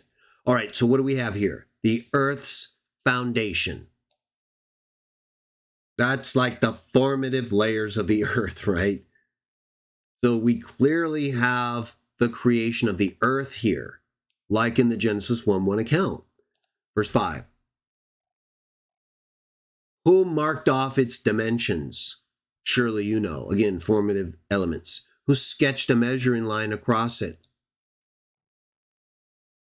Or what were its footing, on what were its footings set? Or who laid its cornerstone? Verse 7. While the morning stars sang together, and all the angels shouted for joy. And the text in the Hebrew says sons of God. We'll confirm in the Greek. But As I've talked about and written about as well, and you can see for yourself, it's not difficult to find if you just look at the right sources, which are most of the credible texts, dictionaries, lexicons. Sons of God are gods. Just like in the Hebrew text, sons of the prophets, sons of the singers. This is a Hebrew idiom denoting individuals belonging to the same essential nature. Not like a trinity, though, right? They belong to the same group, same characteristics, same type of being or living, or type of work, right? Depends on what it is contextually. So in the Septuagint, it again uses, like in Psalm 8, angels. That's why NIV, even though not translating in the Septuagint, is again interpreting this and just not dealing with what the Hebrew idiom would require them to say, right? They could just say sons of God here, which is what it says in the Hebrew, B'nai Elohim. But they just interpret it as angels correctly, but it's still, again, in my view, it would have been a footnote thing. Still, they're accurate. It's right. So the angels were there, just like we saw in Psalm 8:5, clearly referring to the creation of mankind. The angels, sons of God, or angels, gods, were there. Genesis 1:26. They're the ones God's talking to according to Psalm 8:5. Psalm chapter 8. Job 38, 1-7 has the foundation of the earth being made, its measuring line and cornerstones being set, while the morning stars sing and the angels, sons of God, shout for joy. And you notice it doesn't have them here doing any creating or even being used in the creation like we see later with wisdom or with Jesus, right? That's why that role is exclusive to him as the carpenter's son, at least looking at it in a human sense, like he was. Still, the angels are never seen in that way explicitly, nor understood by us that way, but they're there. And it doesn't say they're not involved necessarily, or that certainly that doesn't appear they did the same thing the Son did, but the fact is they're there. And Psalm 8:5 puts them right there with God making mankind. So they're clearly doing something with God because he's talking to them. Or he's just talking to the Son and they're there because they are, according to Psalm 8:5 and Job 38:7. Because the earth is already there by the time mankind is made. So right here, they're there before then. Psalm 8:5 and Genesis 1 have them there at least at mankind's creation. We're talking about these angels. Now we have texts like Psalm 8:5 and Job 38 where the Septuagint uses angels. Okay? In Genesis 1, we just get the term for God, translating the Septuagint singularly, Hebrew plural majesty or intensity, not trinity.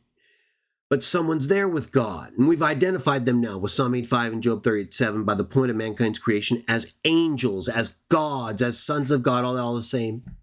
Right? The Hebrew text says God, sons of God. The Septuagint text says angels. Okay? And we have Hebrews 2 validating Psalms 8:5 of doing that very thing. Okay, so we have the angels for sure at the creation of the earth, right? So it just keeps going on. Verse 8, who shut up the sea behind doors when it was burst forth from the womb? Well, the angels have to be here, right? Because if they were there when God was establishing the foundation of the earth and shouting for joy as he did it, then they were there when the sea was barred. Verse 9, which would also be before the creation of mankind, right? And we know they were there too. When I made the clouds its garment and wrapped it in thick darkness. This is all continued as part of the same narrative, okay? It's not like he just is meant to include the angels just for the earth foundation part and not for this part, right? No. Verse 10, when I fixed limits for it and set its doors and bars in place. Talk about the sea. When I said, this far you may come and no further. Here is where your proud waves halt. Angels were here too, right? No mankind yet. We know they were there when mankind was there. And we know where they were there before even these waves were there. Before anything was there even the earth, because the earth was being measured. How about that? Even before the earth, because they were there shouting applause as he did those things. It doesn't say they were created anywhere in between those things. Reading into it if you think so. Verse 12. Have you ever given orders to the morning or shown the dawn its place? When did that happen? When he made the luminaries of the heavens so that they would mark the times, seasons, and days. Verse 13, that it might take the earth by the edges and shake the wicked out of it. Your day is coming, by the way, perverts. The earth takes shape like clay under a seal. Its features stand out like those of a garment. Again, this is all connected to the same narrative where the earth was founded and these things were happening. The wicked are denied their light and their upraised arm is broken. Talking about you pervs again. Have you journeyed to the springs of the sea or walked in the recesses of the deep? Have the gates of death been shown to you? Have you seen the gates of the deepest darkness? Some of you keep asking for that. Well, we'll see when you actually have it. Verse 18, have you comprehended vast expanses of the earth? Tell me if you know all this. What is the way to the abode of light, and where does darkness reside? Can you take them to their places? Did you know the paths to their dwellings? Surely you know, for you were already born. You have lived so many years. He's mocking him, right? Have you entered the storehouses of the snow or seen the storehouses of the hail? Verse 23, which I reserve for times of trouble, for days of war and battle. What is the way to the place where the lightning is dispersed, or the place where the east winds are scattered over the whole earth or over the earth? Who cuts a channel for the torrents of rain and a path for the thunderstorm? To water a land where no one lives, an uninhabited desert, just a few more, to satisfy a desolate wasteland and make it sprout with grass. They're there this whole time. All of this stuff happens after the earth, where they were shouting applause, according to verse 7. Does the rain have a father? Who fathers the drops of dew? Here's who. From whose womb comes the ice? Who gives birth to the frost from the heavens?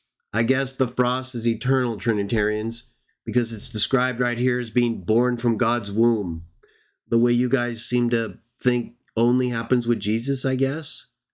No, it says right here that's not true. And we already know it's not true. 1 Corinthians 8:6, but this is even more descriptive, so don't forget it. Verse 30.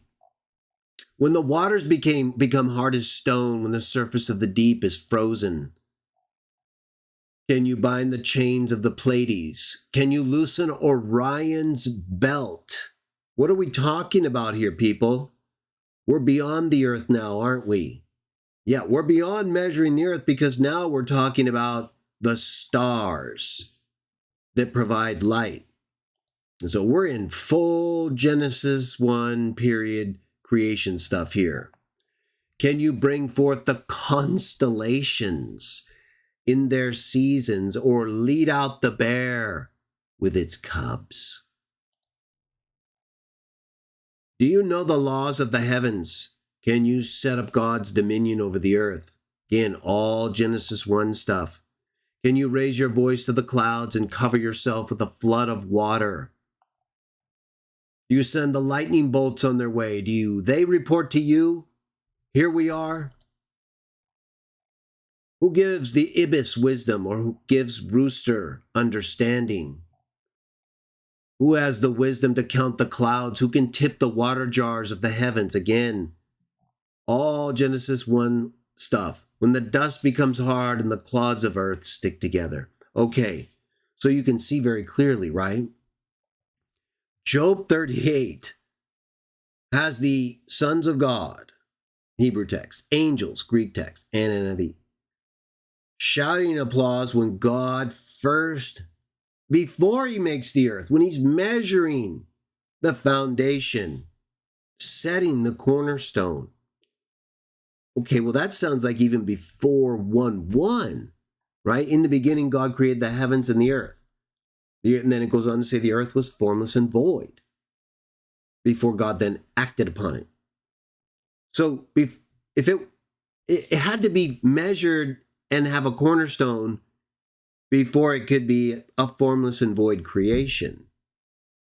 So I believe Job 38, by stating that the angels shouted when God first measured the earth and set its foundation and cornerstone, I believe Job 38:7 proves the sons of God, the angels, existed before Genesis 1:1, before the earth was created.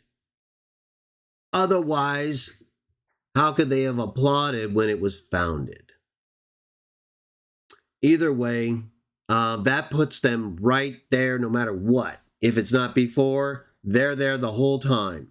And then it goes on to describe all the other stuff in Genesis 1, or most of it, including constellations, stars, and the heavens.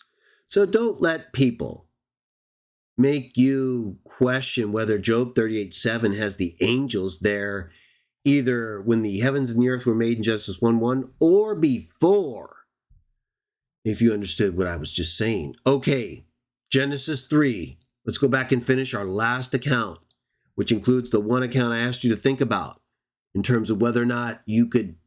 We had the one involving Genesis 1. Let us make, right? In our image, our likeness.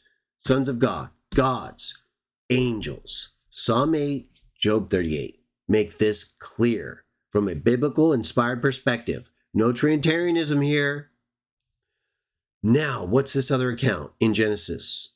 Chapters 1 through 5 that we can use to identify angels. Okay, so we've done that already with Genesis 1, Genesis 2, Genesis 5 in terms of the creation accounts, right? I think we've made that clear. And we even have now a new understanding here. I think now I understand that the angels were there before Genesis 1:1. It doesn't make them eternal. No, that's the whole Trinitarian, lie about eternity and what the beginning is and what time is, right? That's another subject, which I've talked about many times. But this isn't necessary here. So let's go to Genesis 3. Real quickly, we'll wrap things up, partake, we'll be done. So how much more we got? Okay, we got about 15 minutes technically, but we'll keep going until we're done. Who else is here? Okay, let me see if anyone went nuts.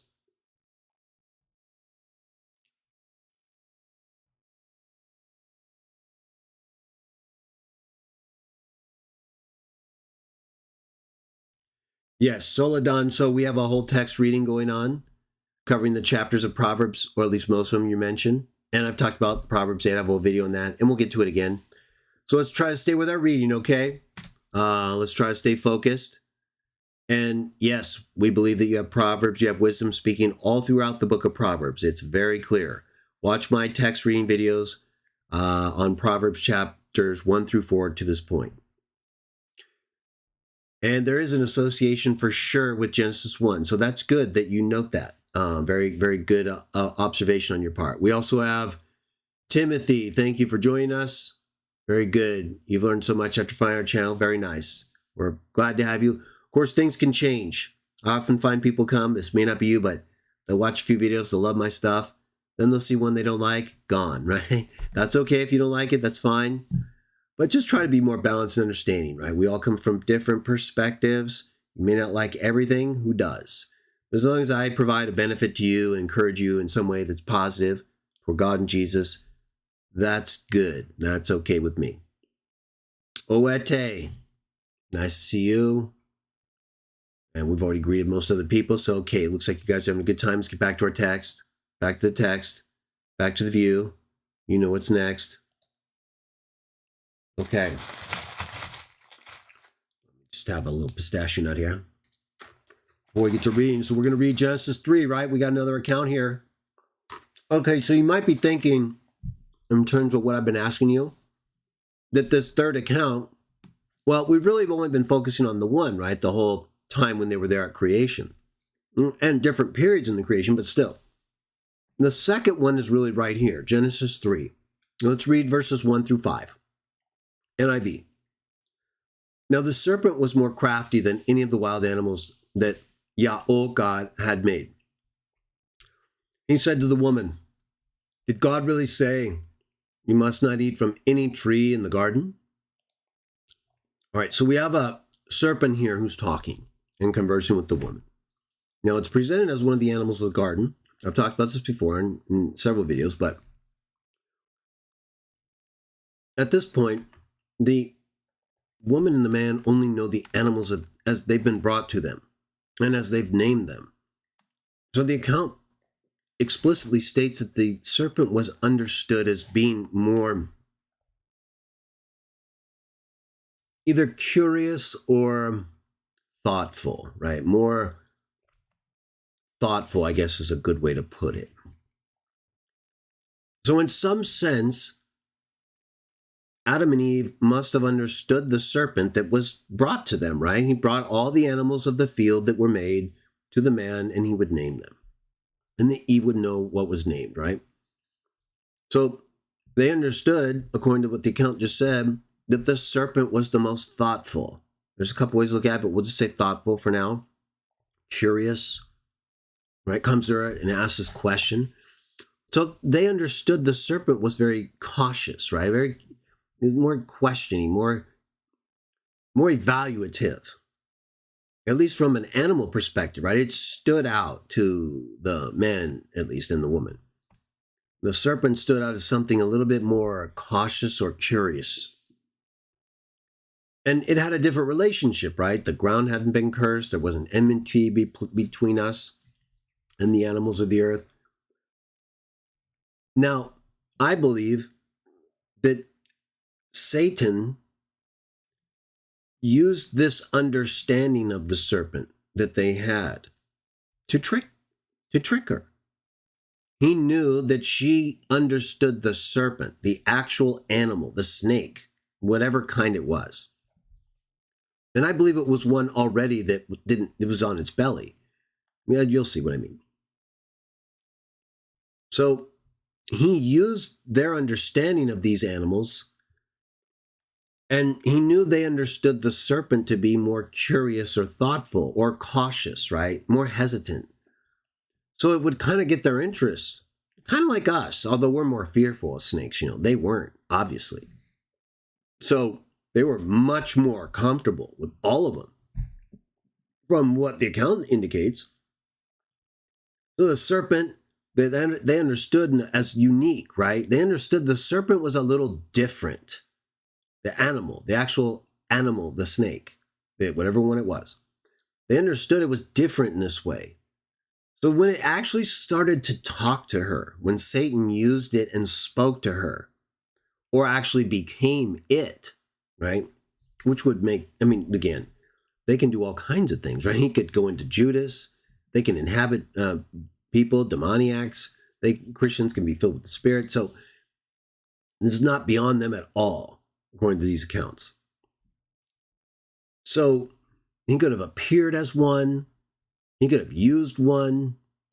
And he would have used the understanding of how it worked, how it acted to trick them.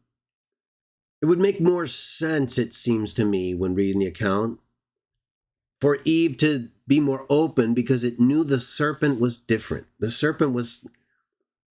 was a reason the serpent acted the way it did that fit this question. So she started talking to it and probably didn't have enough exposure to animals to know that they could or couldn't talk, right? There's nothing in the accounts that says only humans could talk or that they knew only humans could talk. It just says that they named them, or Adam named them. And it probably they had at least to some extent limited exposure from what we can read in the account. So in any case, he was able to use this form that in the Christian text, right, in Revelation 12, it refers directly back to this account in Genesis and calls him the original serpent, right? The one called Devil and Satan. And very clearly in the accounts, it talks about, and we'll read one of them, how Satan was deceiving Eve. So he's using this serpent and the qualities of the serpent that they recognized to trick her. So the woman said to the serpent, we may eat from the trees in the garden. Right? It said, is it really so? You can't eat from the trees? What do you say? You must not eat from any tree, right? Right? Which would be something the woman would be like, oh, no, we just can't eat from this one, right? Kind of a question almost you'd get from a child, right? Like a dumb question. But one where you'd be like, you just wanting to help it understand. No, you get, no, we can eat. Almost approaching her like a child, it seems to me. The woman said to the serpent, we may eat fruit from the trees in the garden. So we have Eve talking to a being here. Again, the New Testament makes this clear. We know this is Satan as Christians. But let's just look at the account, right? Well, what can we determine from it? But God did say you must not eat fruit from the tree that is in the middle of the garden. You must not touch it or you will die. Verse 4. You will certainly not die, the serpent said to the woman. For God knows that when you eat from it, your eyes will be opened, and you will be like God, knowing good and evil. Okay, so what do we have here, everybody? What's going on here? Right? So we already read in Genesis 1, we saw God talking to some other being or beings about making mankind in their image, right? And then we read on in the Genesis accounts how God created man in his image and his likeness, similar to Seth and Adam, the terms used. And then we read other accounts inspired in the Bible from our view and in those own texts that describe the beings in the Genesis 1 account as angels in the Greek and as gods and as sons of God in the Hebrew. The exact things and descriptions we use to define our theology in relation to these texts. Again, we don't have to come up with an alternate theology or read a later theology into it. This is our theology. We're just into it. And we accept it. And right here, right, we've got an account in Genesis 3 where after humans were made, right? So we're definitely after we know, according to Psalm 8 and Genesis 38, the angels, sons of God, the gods who are with God are here. They're already here. They were here before the earth was created because they shouted when God set its cornerstone, measured it out, founded it. And it described all kinds of other stuff, constellations, heavens, but explicitly before the earth was created, right? Which would put it before Genesis 1:1. That's when the heavens and the earth were created. And then they were acted upon later when the foundation was already laid, the cornerstone already set. It goes on to say, well, we already read that. So we know that after that, now we got humans in the garden, and we've got this being that's using a serpent, either in form or another other manner, and communicating with Eve. Now, we know, as I just said from Psalm 8:5 and Genesis 38, that the ones with God in Genesis 1 are angels, sons of God, gods, right? Well, who is this? Who is Satan? Who is the devil? If the sons of God, gods, angels, have been with God, they're with him when this is all happening, well, it would seem like he's one of them, right? It doesn't say it explicitly. Now, an angels are messengers, right? Functionally, essentially, that's what they do. They bring a message from one to another person. And while they can, of course, I guess, still rebel, right? For example, in Revelation, when John went to bow down before the angel in Revelation 22 and thought it was God or Jesus even, and said, no, don't do that. Well, let's just say, for hypothetical sake, that angel had accepted it wrongly, right? So it could have been an angel that did something wrong, I guess. Either way, I don't see that Satan is acting that way here, do you? Do you see Satan actually, he's not delivering a message from God, right? We know that. Because he's telling them something totally against what God had said. So what is going on here? Well, to me, right, maybe he was supposed to be an angel, possibly. But I don't have any real basis for saying he's acting as an angel at all here. Now, he's still part of that same category of being, because again, just like we read, angels were understood as sons of God or gods. That's how the Jews understood them textually in the Septuagint and elsewhere, and theologically in their application of these texts. So, like Paul in Hebrews 2.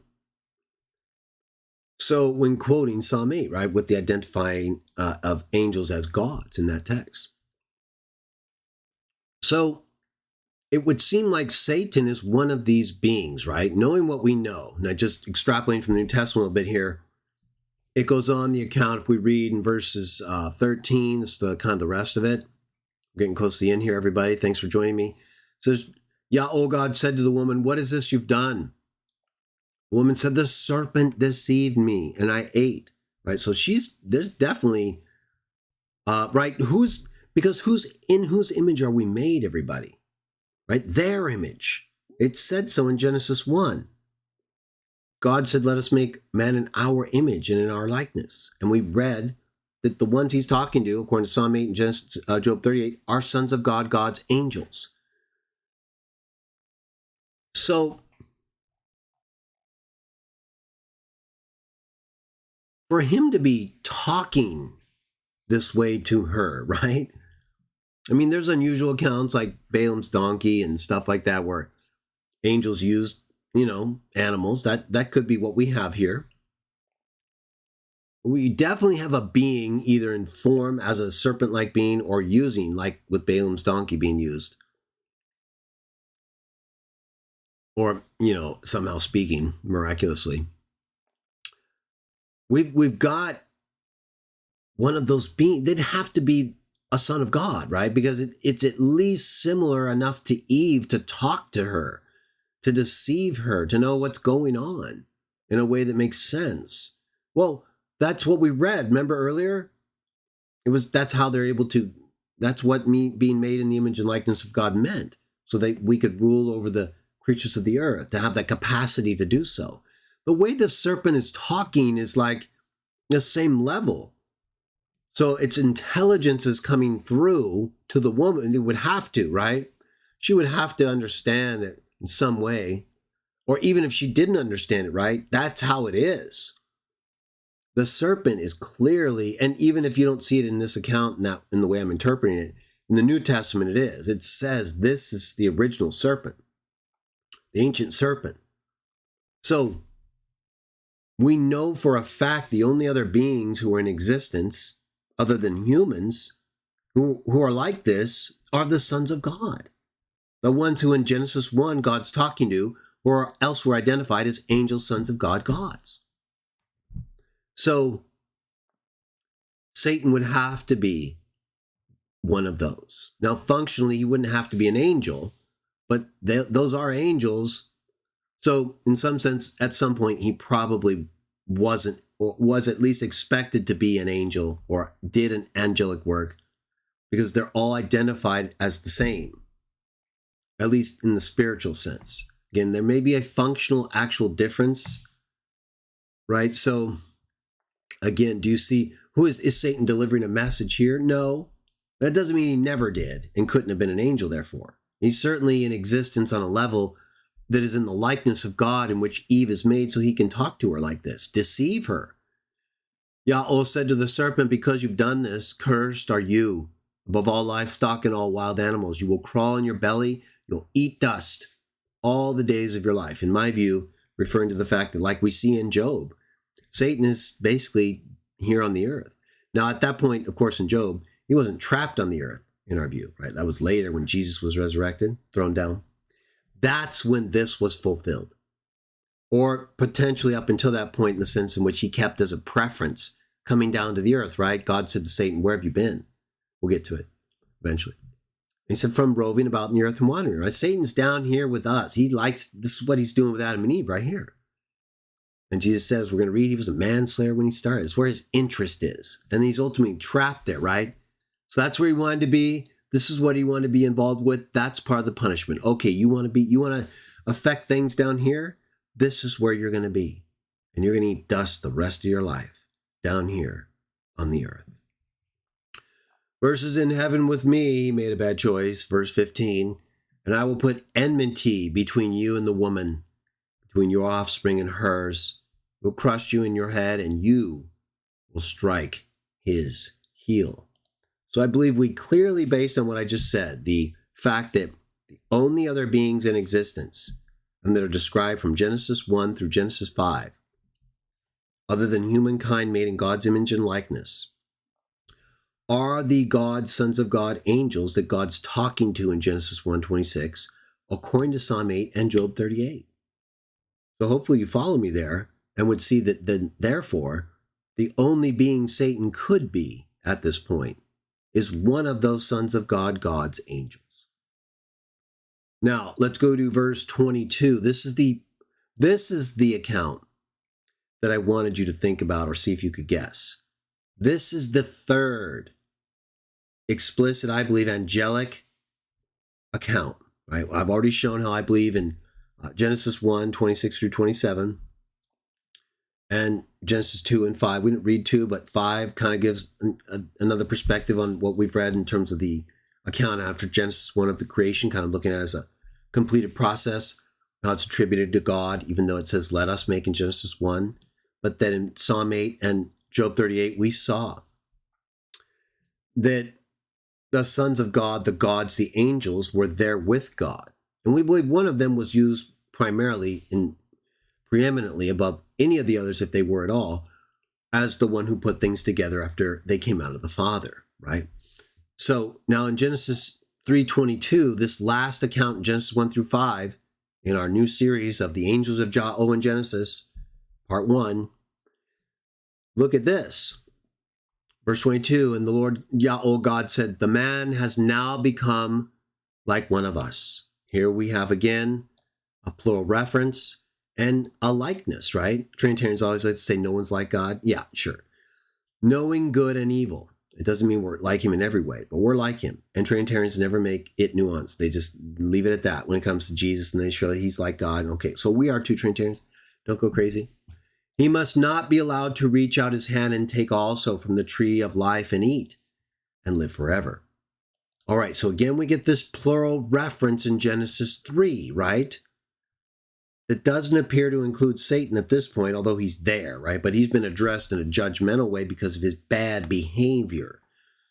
Nevertheless, we once again get God referring to other beings, and we know, based on Psalm 8 and Genesis 38, the only other beings in the Old Testament accounts involving the same creation that were in existence with God, as well as wisdom, of course, from Proverbs 8, but that's not disputed. No one disputes that Jesus is there.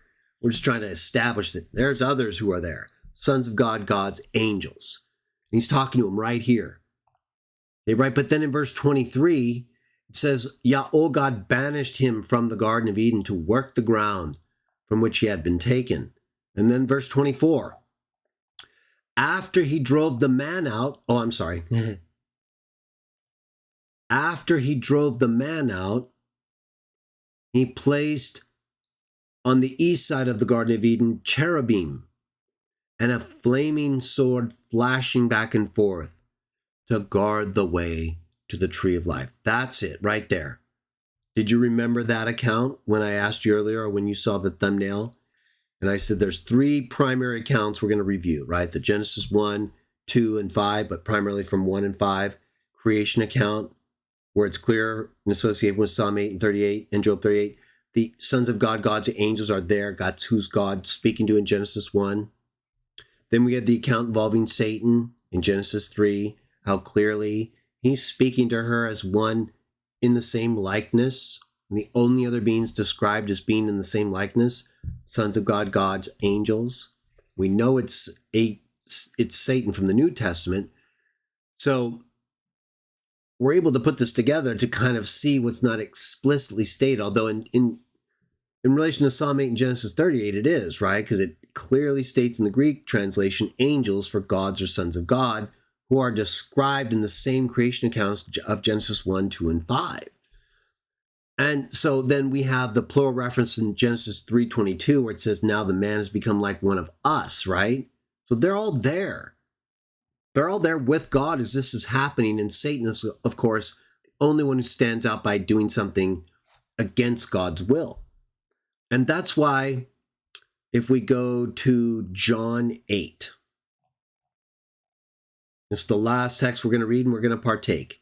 John 8, right? Next, in part 2 of our Angels of Jah in Genesis, we'll start from Genesis 6, okay? A lot of really good stuff from Genesis 6 forward. So we'll continue this in segments as we're able to. But this will wrap up part 1 of Genesis 1 through 5. Thank you for joining me. But let's look at what Jesus says about Satan and the things he started out doing in Genesis, the early chapters of Genesis, especially Genesis 3. John 8:37, we read, NIV. This is Jesus talking. I know you are Abraham's descendants, yet you are looking for a way to kill me, because you have no room for my word. I am telling you what I have seen in the Father's presence, and you are doing what you have heard from your father. Right there, everybody. Ha! He's literally saying I pre-existed, right? Because he'd have to be pre-existing to see with the Father what he's now doing in the world. He makes it clear. I'm telling you what I've seen in the Father's presence. He's not saying the Father's telling you what he wants to say through me, like in John 14. He's referring directly to what he has seen in the Father's presence. That's different. Verse 39, Abraham is our father, they answered. If you were Abraham's children, said Jesus, then you would do what Abraham did. Verse 40, as it is, you are looking for a way to kill me, a man who has told you the truth that I heard from God. I believe that's also another reference to his preexistence, the things he was taught. It's not referring to him in the present sense in which the Father is speaking through him, but what he was taught, what he heard when he was with the Father. Abraham did not do such things. Verse 41, you are doing the works of your own father. We are not illegitimate children, they protested. The only father we have is God himself. Verse 42, Jesus said to them, if God were your father, you would love me, for I have come here from God. I have not come on my own. God sent me. Angel, right there. Why is my language, I am sorry. I apologize. Why is my language not clear to you? Because you are unable to hear what I say. Jesus is talking. We're almost done. You belong to your father, the devil, and you want to carry out your father's desires. He, referring to the devil, was a murderer from the beginning, not holding to the truth, for there is no truth in him. When he lies, he speaks his native language, for he is a liar and the father of the lie, just as we read in Genesis 3. So clearly, he's not acting as a messenger. He may be angelic in terms of the Son of God, God's spirit nature sense, but he's outside of his functional role as a messenger for God in any sense since the beginning, right? And there's no indication he's ever returned other than to use it as an angel of light, like Paul tells us, to deceive people. That's not the kind of angelic representation that you're supposed to be doing, Satan. Of course, you know, you don't need me to lecture you, but obviously you've forgotten. Yet because I tell you the truth, you do not believe me, Jesus says, verse 45. Can any of you prove me guilty of sin? If I am telling you the truth, why don't you believe me? Last verse, verse 47.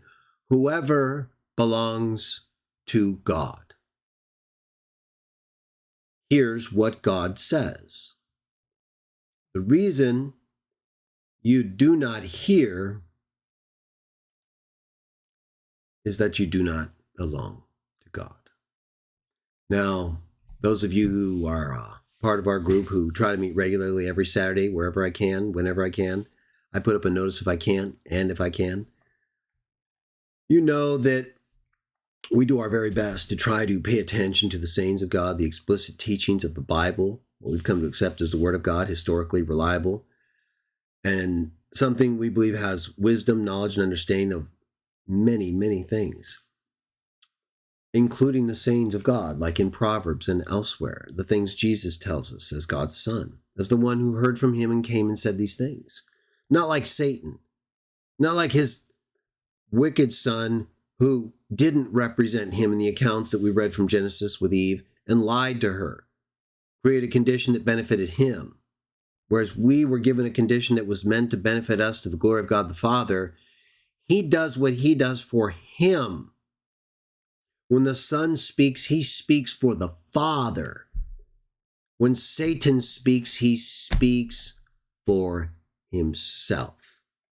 He never speaks for the Father unless it's to lie to you, to get you to believe he does, so he can again start speaking for himself. Nevertheless, the fact that he was able to speak and deceive Eve in the way that he did during a time when the Bible, in association with Psalm 8 and Job 38 and Genesis 1 through 5, tells us that the angels, the gods, the sons of God existed with God at the creation of mankind and when the earth was founded, when it was measured, and so therefore before it was created, like we read about in Genesis 1:1.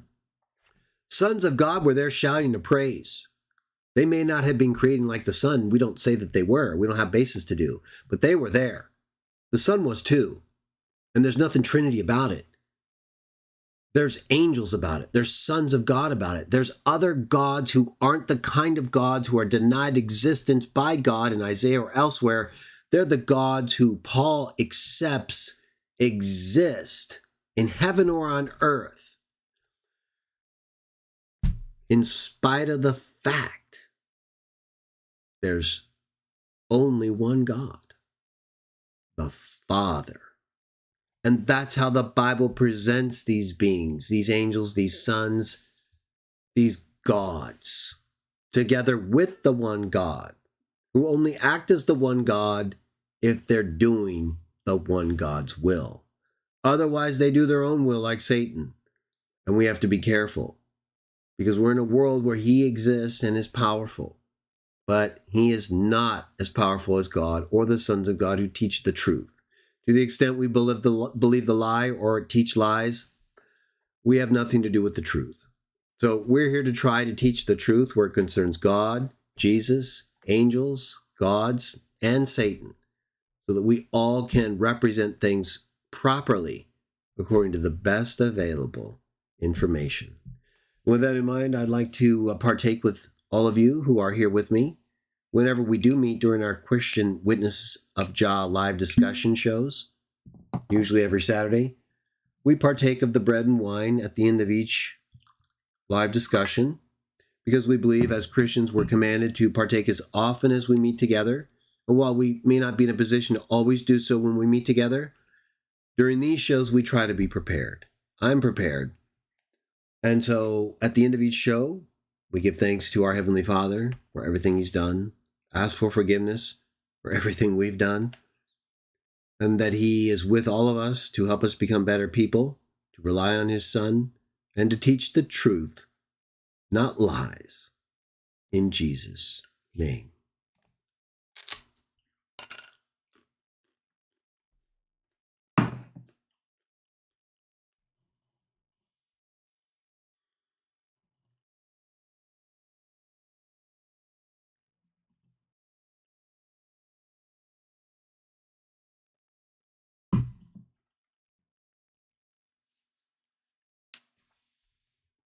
We partake of the bread and wine as representative of his body and blood, as he taught us to do, that we may have eternal life through him. So I thank all of you for joining me. Let me just say hi real briefly if I catch anybody new I might not have seen. Once again, good to see all of you. Looks like you had a great time. So I thank you all once again for being here. Enjoy the rest of your weekend and week. I won't be here live tomorrow. I may do some uploads. I will try to be back next week. I'll put up a notice. Subscribe, hit the bell if you want to be updated or up to date, and you'll see what's happening. So, with that in mind, thank you again, and may Jah bless you. In Jesus'